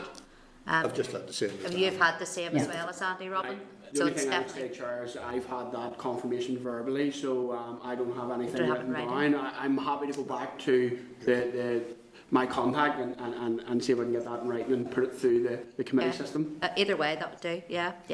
And I think Andy's absolutely right. I think this is something that the Minister heard what the committee had to say, and certainly Andy has to be given credit for this as well, because he has championed this from the very beginning, and so it's just to say thank you to her. And I mean, she did give me her word on a telephone call a few weeks ago that it would happen, and it has happened. So I think as a committee we need to pass that on, most definitely. So members are then, so we're content then that the department go ahead with that. Okay, I'm then going to ask you then to move to agenda item 9, which is SR 2021-38, the Pension Protection Fund on Occupational Pension Schemes Levy Ceiling Order Northern Ireland 2021. You'll find this at page 165 of your meeting pack. Can I ask members, have you any objections to this rule? No objections? Nope. Okay. Then I'll put the following: that the Committee for Communities has considered SR 2021-38, the Pension Protection Fund on Occupational Pension Schemes Levy Ceiling Order Northern Ireland 2021, and subject to the Examiner of Statutory Rules report, has no objection to the rule. Okay, members, we're going to then go into reverse and go all the way back to our matters arising. Whose dog's barking? Can you hear a dog barking? Okay, I think we're starting off at 7. It's not 8. Have we done 7? Oh, no, we haven't. No, we haven't done 7. No, we haven't. Yeah, see, I was right. You were right, I know. Okay, members, we're going to the... Chair's always right. I am always right. Just ask everybody I live with. Even when she's wrong. Members, if I could ask you then to turn to page 46 of your meeting pack, where you'll see a departmental response on meetings with the voluntary and community sector. The department is not currently undertaking a formal review of the 2011 Concordia, but recognises the need for a strategic recovery and renewal agenda for the sector. Members, have you any comments? Are you content to note this at present? Content to note? Yeah? Yeah. Okay. Then can I ask you then, well, number 8 then is at page 48 of your meeting pack, where you'll see a departmental response in relation to COVID support for large leisure and entertainment businesses.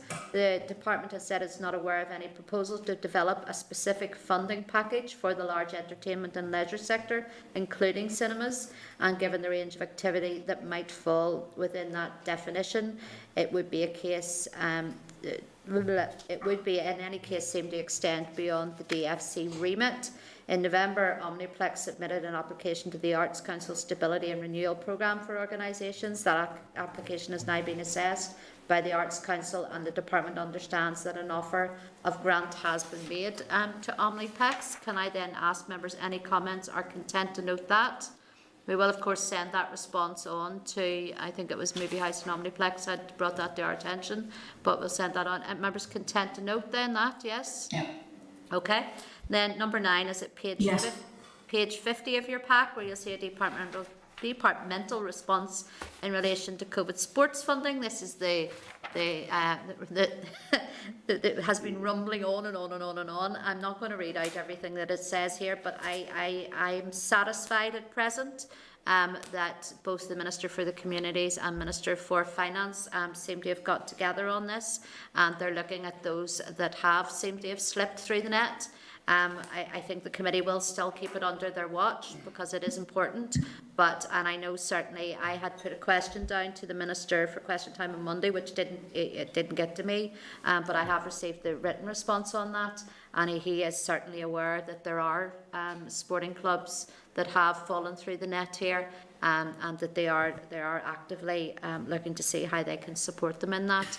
Andy, do you want to come in? Chair, just obviously in relation to this, we have correspondence from the Minister of Finance in our table packs as well relates to this, and the Minister's highlighted that obviously the reconsideration process through the LRSS scheme, if members are content, can we go back to the Minister and clarify whether there has been a directive sent out to those administering the reconsideration process that any applicant who has not been successful under the Sports Sustainability Fund should be considered under LRSS? Yep, I think that's a very good idea that we do, right. I know I had one last week again, another one that I've written to, which just happens, it's a factory club that just happens to have athletics in their name. They have no sports grounds or nothing to do with sport, but they were turned down by LRSS because they just happen to have that in their name.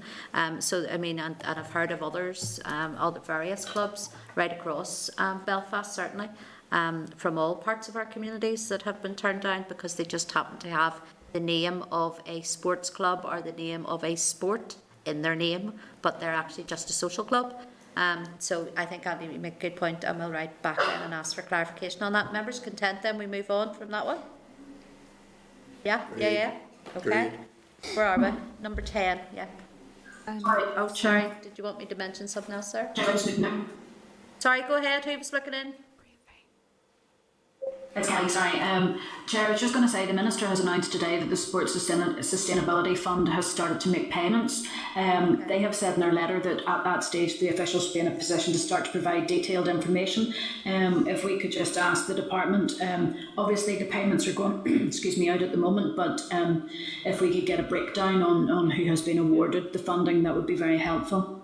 Yeah, I think that was... There's a note just there. Yeah, it's a note that had been written for me here that I didn't read out. See, I'm trying to shorten the meeting for you, so you're absolutely right. Yeah, that's okay. All right, members, content we move on. I think, I was supposed to ask you, were you content to receive a briefing on the Sports Sustainability Fund at the meeting of the 4th of March? So I'm asking you now. So we're all content with that. Okay, members, agenda item 10 then, if you go to page 52 and you'll see a response from the department on its 10-year sports strategy. Members, we were initially due to have an oral briefing on this, but we had to postpone it as we'd moved to essential business only.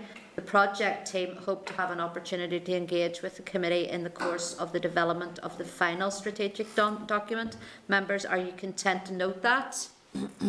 Yeah? Yeah, no, look, it's really welcome that we have that in the pack, and that is starting to gain pace.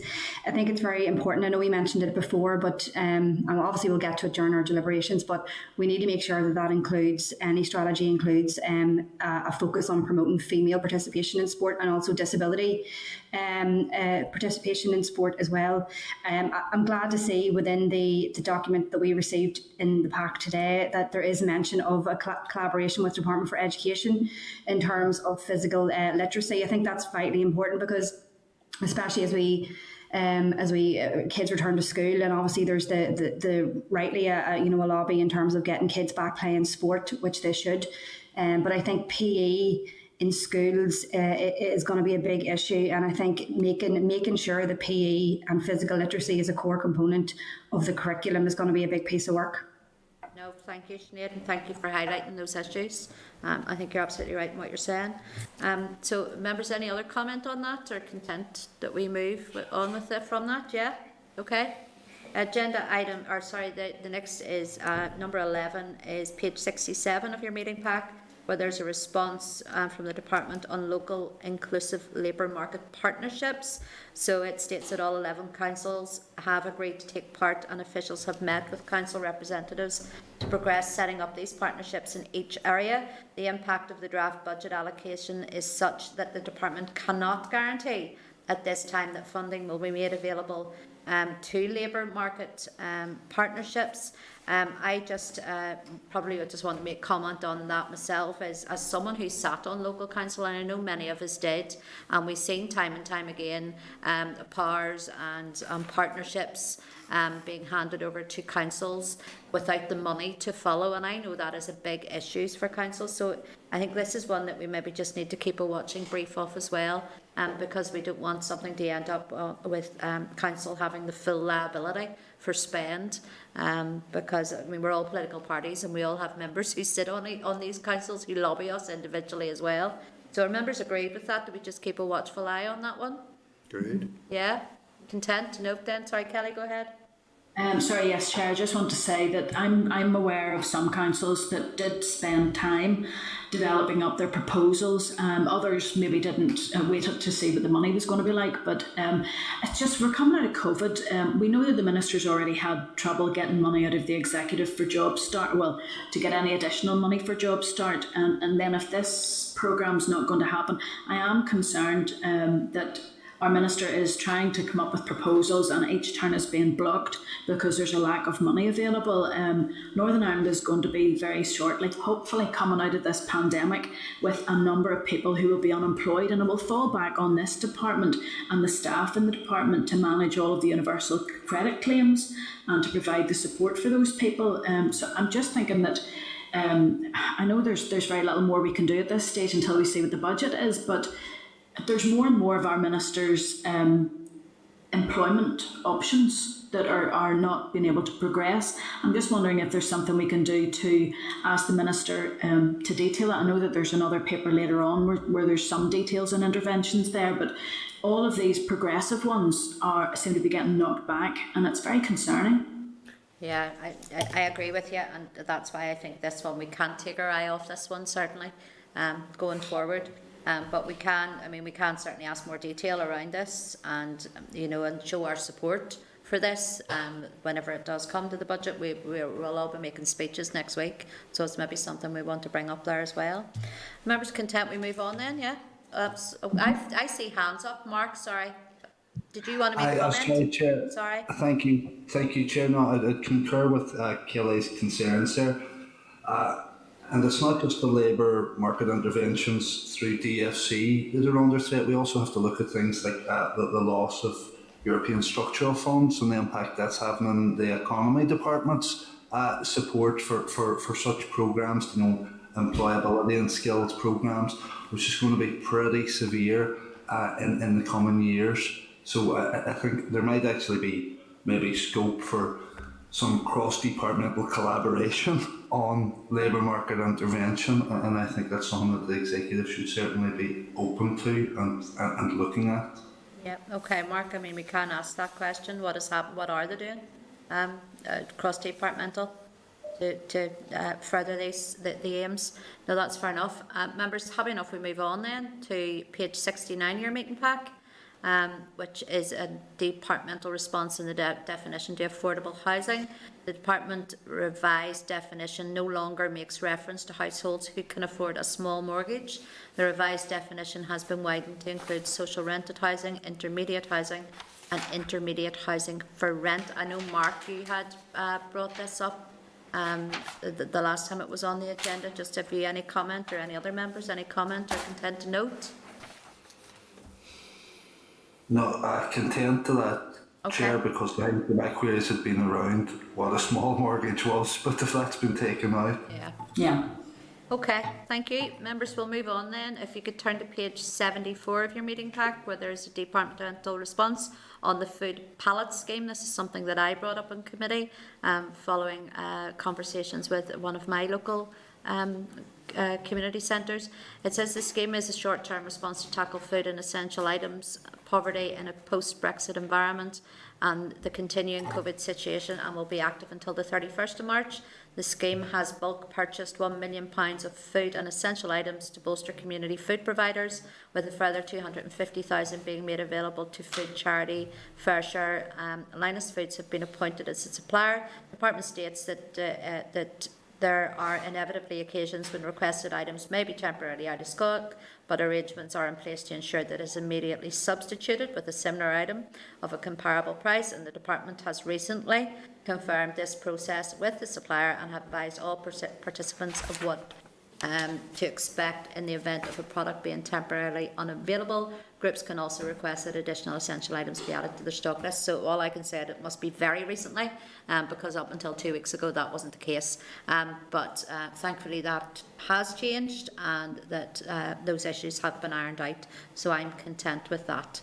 At present, members, any comment? Are they content also? Yeah, content. Okay, then we'll move on to page 76, where you'll see a departmental response on labour market interventions. And it says that all of the initial wave of COVID labour market response intervention or initiatives have been paused, waiting confirmation of the department's budget allocation for 21-22. Additionally, funding of labour market partnerships under Employability NI to develop further labour market responses in partnership with local councils has also been delayed, as we know from previous, and the current work experience programme and advisor discretion fund are funded until the 31st of March 21. Contingency business cases are being prepared to extend existing provision for 12 months from the 1st of April to the 31st of March next year, in case funding for the expanded schemes cannot be allocated. Yeah, that's again not great. Members, any comments they want to make on that? Are they content that we note that again and just keep an eye on the budget allocation there and how that goes? Yeah? All right, okay. Then can I ask you to turn to page 78 of your meeting pack, where you'll see a departmental response on advice sector funding. The department provides annual funding in the region of £4.6 million for the delivery of independent community-based advice services, including support to address the increased need for benefits advice and ongoing welfare changes. The Minister sees the provision of advice support service as being of vital importance and has given an assurance that these critical services will continue next year as an essential element of the department's budget. I know that this was something we discussed in committee also, and I know it was very much the opinion of the committee that we didn't want to see this being taken from the budget or the draft budget as stand, or as it stood at the time, but we wanted to see extra money. That extra money that the advice sector needed being given, all being well, and I know the Minister very much is in support of the advice sector services. So I suppose that is another one that we'll just have to wait and see how that pans out whenever the budget is finalised. But again, members, any speeches next week in the chamber, members might want to raise this issue as well. Any comment or content to note at this stage? Content to note. Yeah. Okay. Then can I ask you to turn to page 79, where you'll see a departmental response on the Sports Sustainability Fund. So 38 governing bodies submitted applications for themselves and their registered clubs. The total value of those applications was 24.8 million against 25 million allocated. This is subject to change, as the final total value of eligible claims cannot yet be confirmed. Sport NI is working through the verification process prior to making payments to the governing bodies for the successful applicants, and payments should commence toward the end of February. Did someone mention something earlier that's to do with that? I can't remember. But payments have started today. Started today. Yeah. All right. Okay. Did that just come out during the meeting? I think it was out this morning. Yeah. Okay. I didn't see that. All right. Well, that's good news. I'm very glad to hear that. And as I say, we'll be getting that briefing on the 4th of March. So members, happy enough we move on from that? Yeah? Okay. Yeah. Can we then turn to page 80, where you've got a departmental response on COVID-19 working practices in DFC. This is on the back of the letter that we had received from some staff members. And the letter from the department states that working from home guidance remains unchanged, and in line with executive guidance, all staff within the department have been advised where their role permits them, and they have the IT guidance and support to work remotely, they should work from home. and the majority of staff working from offices are providing essential social security services for the most vulnerable in our society. Then small numbers of staff are required to be present in offices where manual intervention is required in the processing of benefit applications. So very much the letters that we had received as MLAs, the department very much are saying that actually isn't the case in relation to the letters we had received. So members, I think any of you that did receive those letters, the letter that we got from the department can be used then as a response back to the various people that have contacted us all individually. Members agree with that? Agreed. Okay, move on then to page 82, where you'll see a departmental response on welfare reform mitigations engagement. While it is anticipated that a wide range of groups will be invited to make representation on the future of the welfare mitigation measures, it is not currently possible to provide a definitive list of these organisations, and the department will share this information with the committee once it is available. I think, was that in relation then to the letter we had sent about the co-design and what meetings they had with the various, they haven't actually said anything there then of any meetings about anything that they've had. I think that is because there's been very few. When it comes to the welfare reform mitigations, if members want to write back on that on anything, or are they content to note it? Sorry, Andy, go ahead. Andy, go ahead. Sure, I think it's absolutely staggering where we are, and I think it's being highlighted rightly. We're entering towards the cliff edge again. A lot of the organisations have highlighted, and they're correct, that we don't have a definitive timeline. I know the department's provided that certain elements will be brought forward by regulation and others by primary legislation, and when we move forward in their pack, there is a document, not trying to do your job, Chair, on primary legislation, but I hesitant to be overly critical of the department here, but I don't believe that they've been very forthcoming with this, and questions that I've asked, it's coming. This is such a serious issue, and I don't think they've worked as proactively as they could have. Staggering that there hasn't been more engagement with the organisations out there on the cold face of these mitigations. I think, quite frankly, from my perspective, not speaking on behalf of the committee, I just don't think it's simply good enough. No, I would tend to agree with you. Kelly, you wanted to come in? Yeah, given the fact that the committee had a witness session with some of the organisations, I'm thinking in particular of UCS, Cliff Edge Coalition and so on, who have worked so hard. There are people willing and able and ready to speak to the department if the department would just reach out to them. The committee has we're going through the liquor licensing or the licensing registration of bills work at the moment, and we still manage to get time to speak to these people.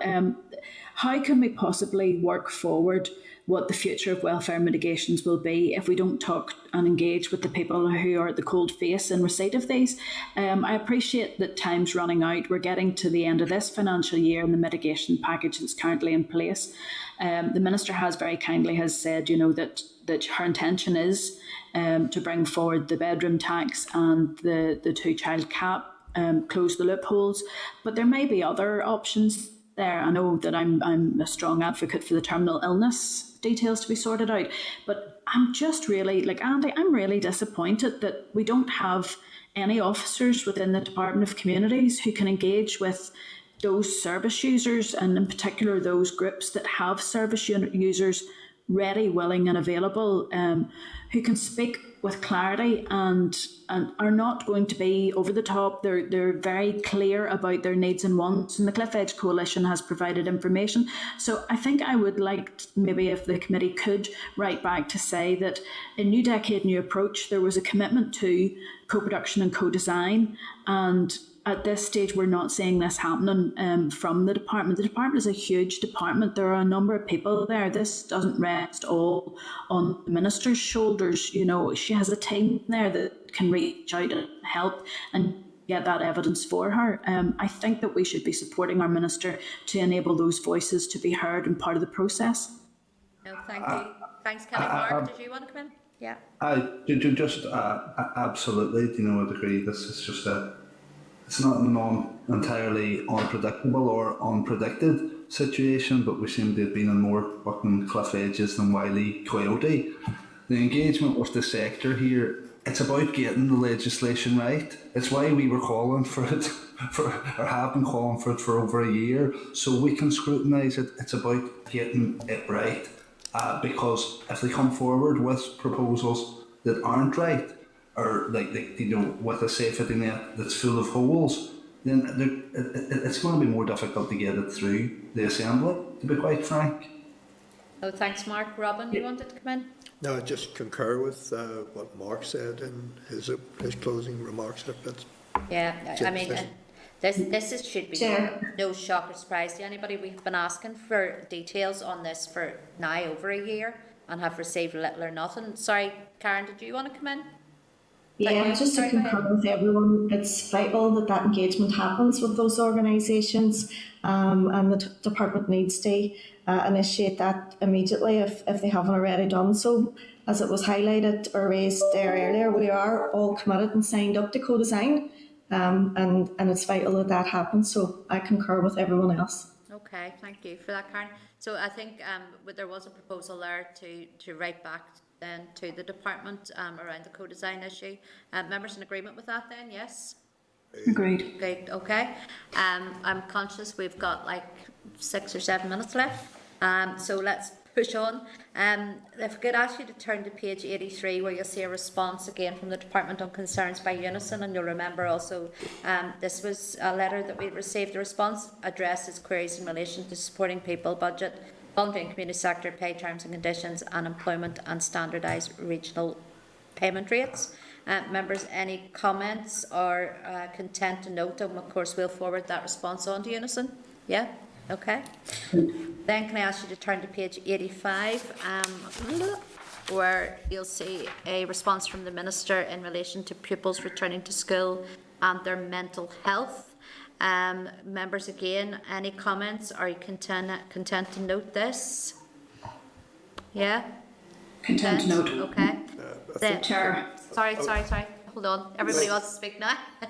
I know this was something, Robin, you brought up in the chamber, wasn't it, at question time with the Health Minister around? Yeah. And I think, Chair, we need to welcome it rather than just noting it. I think we all know that there are likely to be problems as the pupils return to school at whatever level, and I think it is going to be necessary to have a cross-departmental approach to address both the physical aspects and indeed, perhaps more importantly, the mental health aspects of that return. And really, I think we should welcome, and hopefully that the strategy between finance, communities, health and education can be put together. I think it's important, and rather than just note it, I think we should welcome Okay, I did have a whole spiel on it, but for time I thought I'll just open it up to the floor. So you're absolutely right, Robin. Yeah, we should have given it a little bit more time. Sinead, did you want to come in there as well? Was it yourself? Yes, sure, just briefly, I know we're running out of time, but it fits in with the theme of the response there, and obviously this committee's remit in terms of sport and physical well-being. And I would like certainly for us to get a better understanding if the Minister for Health are they working on a pathway, on a strategy to ensure that our kids get back to sport and to physical recreation. I think that would fit in very nicely with the holistic theme of the response from the department there. So I think it'd be very much in the interest of this committee to find out, is there a plan and a pathway from the Department for Health for kids to return to sport? No, I think that it does fit in perfectly, and I'm sure you're like myself and like all the rest of us. We've been inundated with emails from parents, from others, when it comes to children and sport and the positive impact that makes on lives. So thank you for that, and I understand where you're coming from there. Sorry, Mark, did you want to say something? Sorry, Chair. Just on that as well, and note the response and indeed the remit of the EFC, and that's in and around neighbourhood renewal areas. But anything going forward, and this is where we do need the holistic approach in terms of finance and capturing all those impacted by this. It's not just kids in neighbourhood renewal areas who've been impacted negatively or are being impacted negatively. And I think whenever we're moving forward. It's why we need other departments, not just to buy into this, but also to pay into it, so that all children are afforded the same opportunities. Okay, yeah, absolutely. Look, members, thank you for that. We have then just one final item, which is item 21 at page 87, and it's the primary legislation timetable from the department. I think we'll ask, can we bring this back again next week for further, I think maybe we want to talk a little bit more about that than just say, okay, members, are you content? I need to move on because I've now got like 2 minutes left. So members happy enough we bring that item back then next week and we're going to have a bit more chat about it, yeah? Okay, I'm then going to take these all over to agenda item 10, which is correspondence. You'll find this at 171 of your meeting pack. I just want to draw attention then to items starting at 174. And that is a email from Drinkaware asking to brief the committee on the licensing bill. We can fit them in next week, which is our last week of evidence sessions. So would members be in agreement then that we invite Drinkaware along? They're very much looking at the impact of alcohol and the levels of alcohol consumption. If members are in agreement, we can invite them to join us next week if they can. If they can't, next week finishes our evidence session. So members happy enough with that? Yeah? Agreed. Okay, yeah. Then just at page 185 is a memo from the Committee for Health in relation to correspondence it received from QUP on discretionary support isolation grants. Members, are you content to forward the memo to the department for comment? Agreed. Agreed. Yeah. Janice or Sean, tell me when I need to stop here. Members, then page 216 are 2 emails from participants in the Women Involved in Community Transition Programme.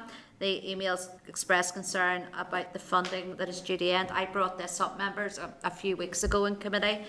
Can I then just suggest that we write to, it's funded from the funded from the Department of Justice and TEO, and communities are is the department that rolls it out though. So can I suggest that we write to Justice and TEO about the funding for it? Because I know any responses I've received from the Minister around this, it's very much they do the funding, I roll it out. So, Andy, quickly. Sure, just very quick update. Excellent programme, they do fantastic work, and I've been engaging with TWN. I've been liaising with the team in respect to this. I understand they're hoping to be in a position to take proposals to the programme board for the wider tackling paramilitarism, criminality and organised crime next week. So hopefully we should have an update on the position on the overall funding of that programme in the coming weeks. Okay, thank you for that update, Andy. So members then content where we're going with that as well, yes, because it's another one we don't want to drop off. Can I then just ask you to take a look then at page 220 where there's an email in relation to the lack of regulation of property management companies. Are members content that we write to the department to ask if they have any plans to introduce legislation to regulate property management companies? Agreement? Yes? Agreed. Okay. Agreed. I have nothing else on correspondence. Are members content I move on then to agenda item 11, forward work programme? Yep. Okay. Members, just then to inform you. Sorry, go ahead, Kelly. Claire, can we bring back for next week for discussion the memo from the clerk to the Public Accounts Committee to 178, because there's a couple of reports there that they're holding back that we won't be able to look at that are quite important, the Welfare Reforms Northern Ireland and the Welfare Reform PIP reports. And also, could I ask that on 182, if we could ask a response from the Housing Executive just on this retrofit strategy? Yep, okay, we can do that. Thank you, Kelly. Moving on then, agenda 11, members, which is forward work programme at our meeting at the 4th of March. At the meeting on the 4th of March next week, we'll be briefed on the licensing and registration clubs. As I say, it's our final one from the Institute of Public Health Ireland, the GAA and Drinkaware. The committee will also be briefed by members of the deaf community on the video replay system, which we agreed earlier as well. Members content with that I move on? Yes?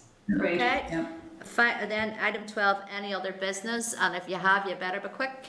No. Normally Andy has something here. No. Okay, then I'll move on to agenda item 13, which is date, time, location of next meeting. Members, our next meeting will take place at 9:15 next Thursday, the 4th of March, in the Senate chamber for those that attend in person. Thank you all so much. Thank you. Thank you, Chair. Assembly, Committee Room 29.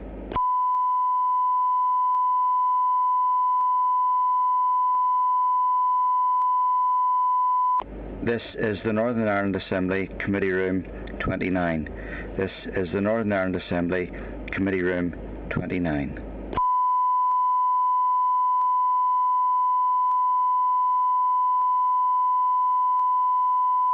This is the Northern Ireland Assembly, Committee Room 29. This is the Northern Ireland Assembly, Committee Room 29.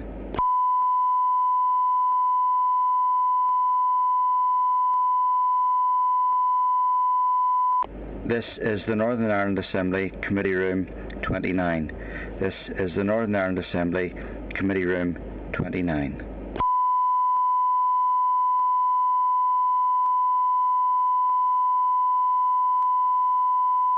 This is the Northern Ireland Assembly, Committee Room 29. This is the Northern Ireland Assembly, Committee Room 29.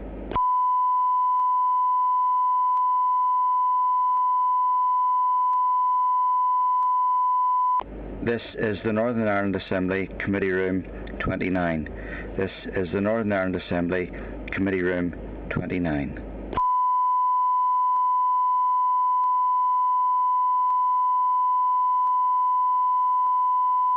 This is the Northern Ireland Assembly, Committee Room 29. This is the Northern Ireland Assembly, Committee Room 29.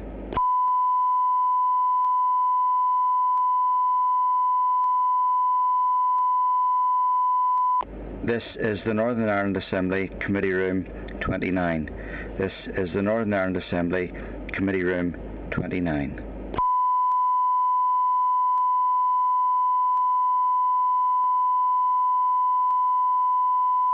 This is the Northern Ireland Assembly, Committee Room 29.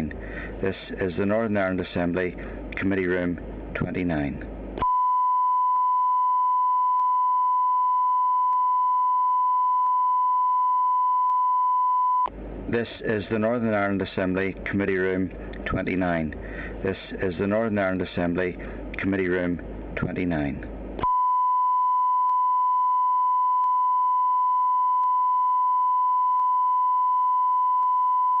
This is the Northern Ireland Assembly, Committee Room 29. This is the Northern Ireland Assembly, Committee Room 29.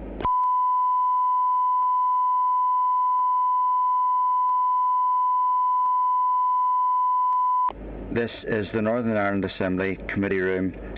This is the Northern Ireland Assembly, Committee Room 29. This is the Northern Ireland Assembly, Committee Room 29. This is the Northern Ireland Assembly, Committee Room 29. This is the Northern Ireland Assembly, Committee Room 29. This is the Northern Ireland Assembly, Committee Room 29. This is the Northern Ireland Assembly, Committee Room 29.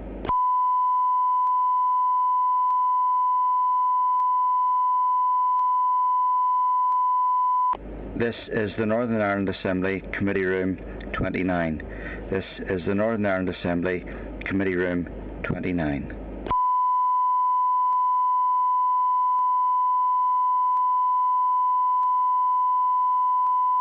This is the Northern Ireland Assembly, Committee Room 29. This is the Northern Ireland Assembly, Committee Room 29.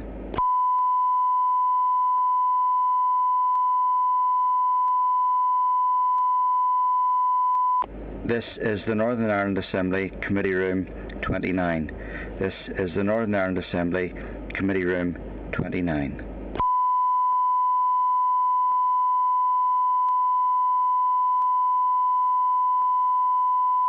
This is the Northern Ireland Assembly, Committee Room 29. This is the Northern Ireland Assembly, Committee Room 29.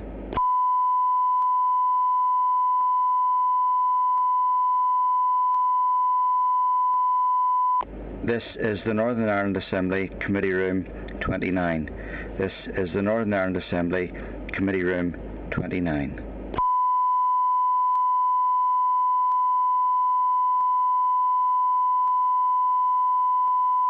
This is the Northern Ireland Assembly Committee Room 29.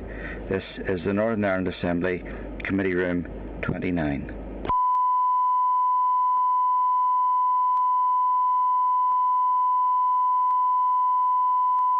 This is the Northern Ireland Assembly Committee Room 29. This is the Northern Ireland Assembly Committee Room 29.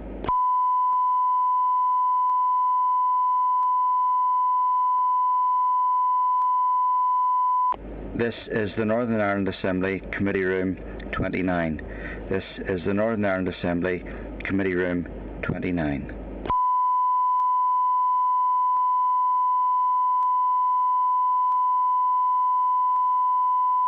This is the Northern Ireland Assembly Committee Room 29.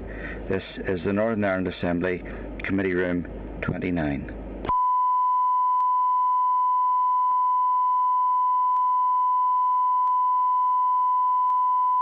This is the Northern Ireland Assembly Committee Room 29. This is the Northern Ireland Assembly Committee Room 29.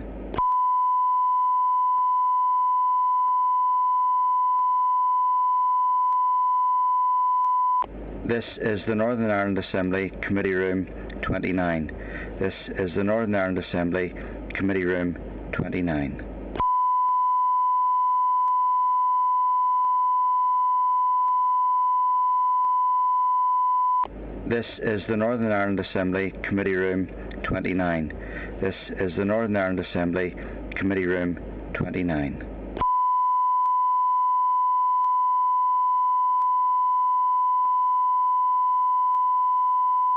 This is the Northern Ireland Assembly Committee Room 29.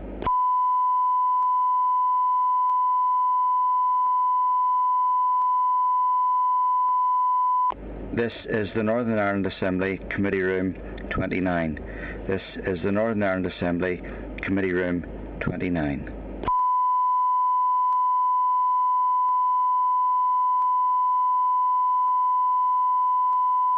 This is the Northern Ireland Assembly Committee Room 29. This is the Northern Ireland Assembly Committee Room 29. This is the Northern Ireland Assembly Committee Room 29.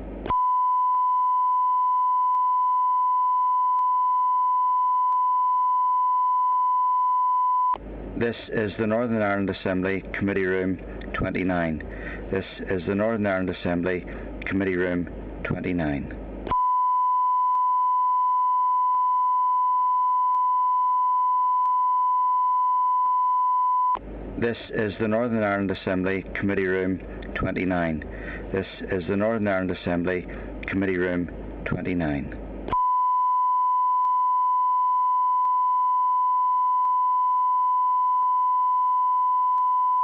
This is the Northern Ireland Assembly Committee Room 29.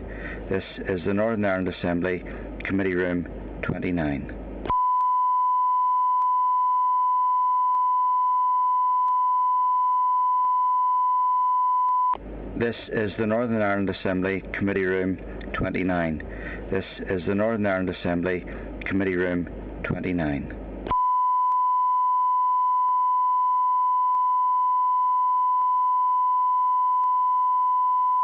This is the Northern Ireland Assembly Committee Room 29.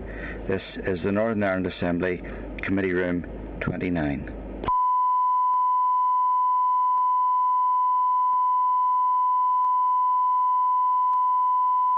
This is the Northern Ireland Assembly Committee Room 29. This is the Northern Ireland Assembly Committee Room 29.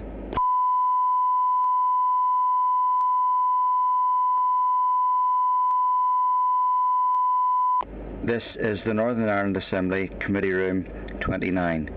This is the Northern Ireland Assembly Committee Room 29.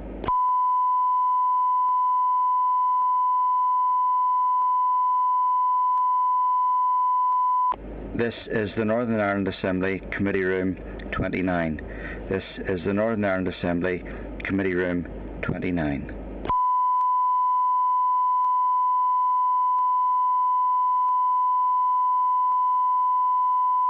This is the Northern Ireland Assembly Committee Room 29. This is the Northern Ireland Assembly Committee Room 29.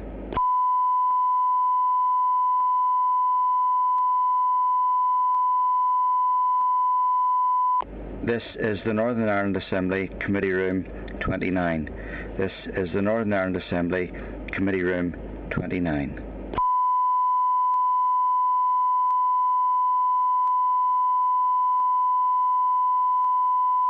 This is the Northern Ireland Assembly Committee Room 29. This is the Northern Ireland Assembly Committee Room 29.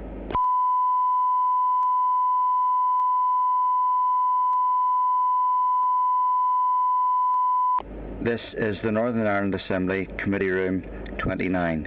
This is the Northern Ireland Assembly Committee Room 29.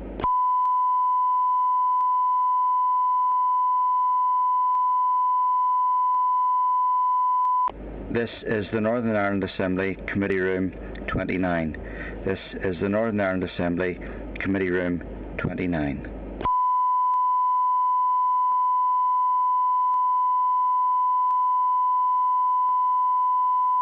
This is the Northern Ireland Assembly Committee Room 29. This is the Northern Ireland Assembly Committee Room 29.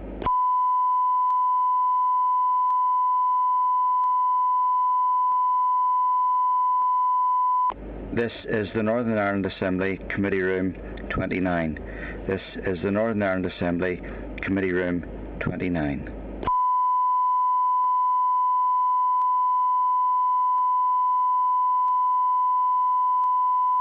This is the Northern Ireland Assembly Committee Room 29. This is the Northern Ireland Assembly Committee Room 29.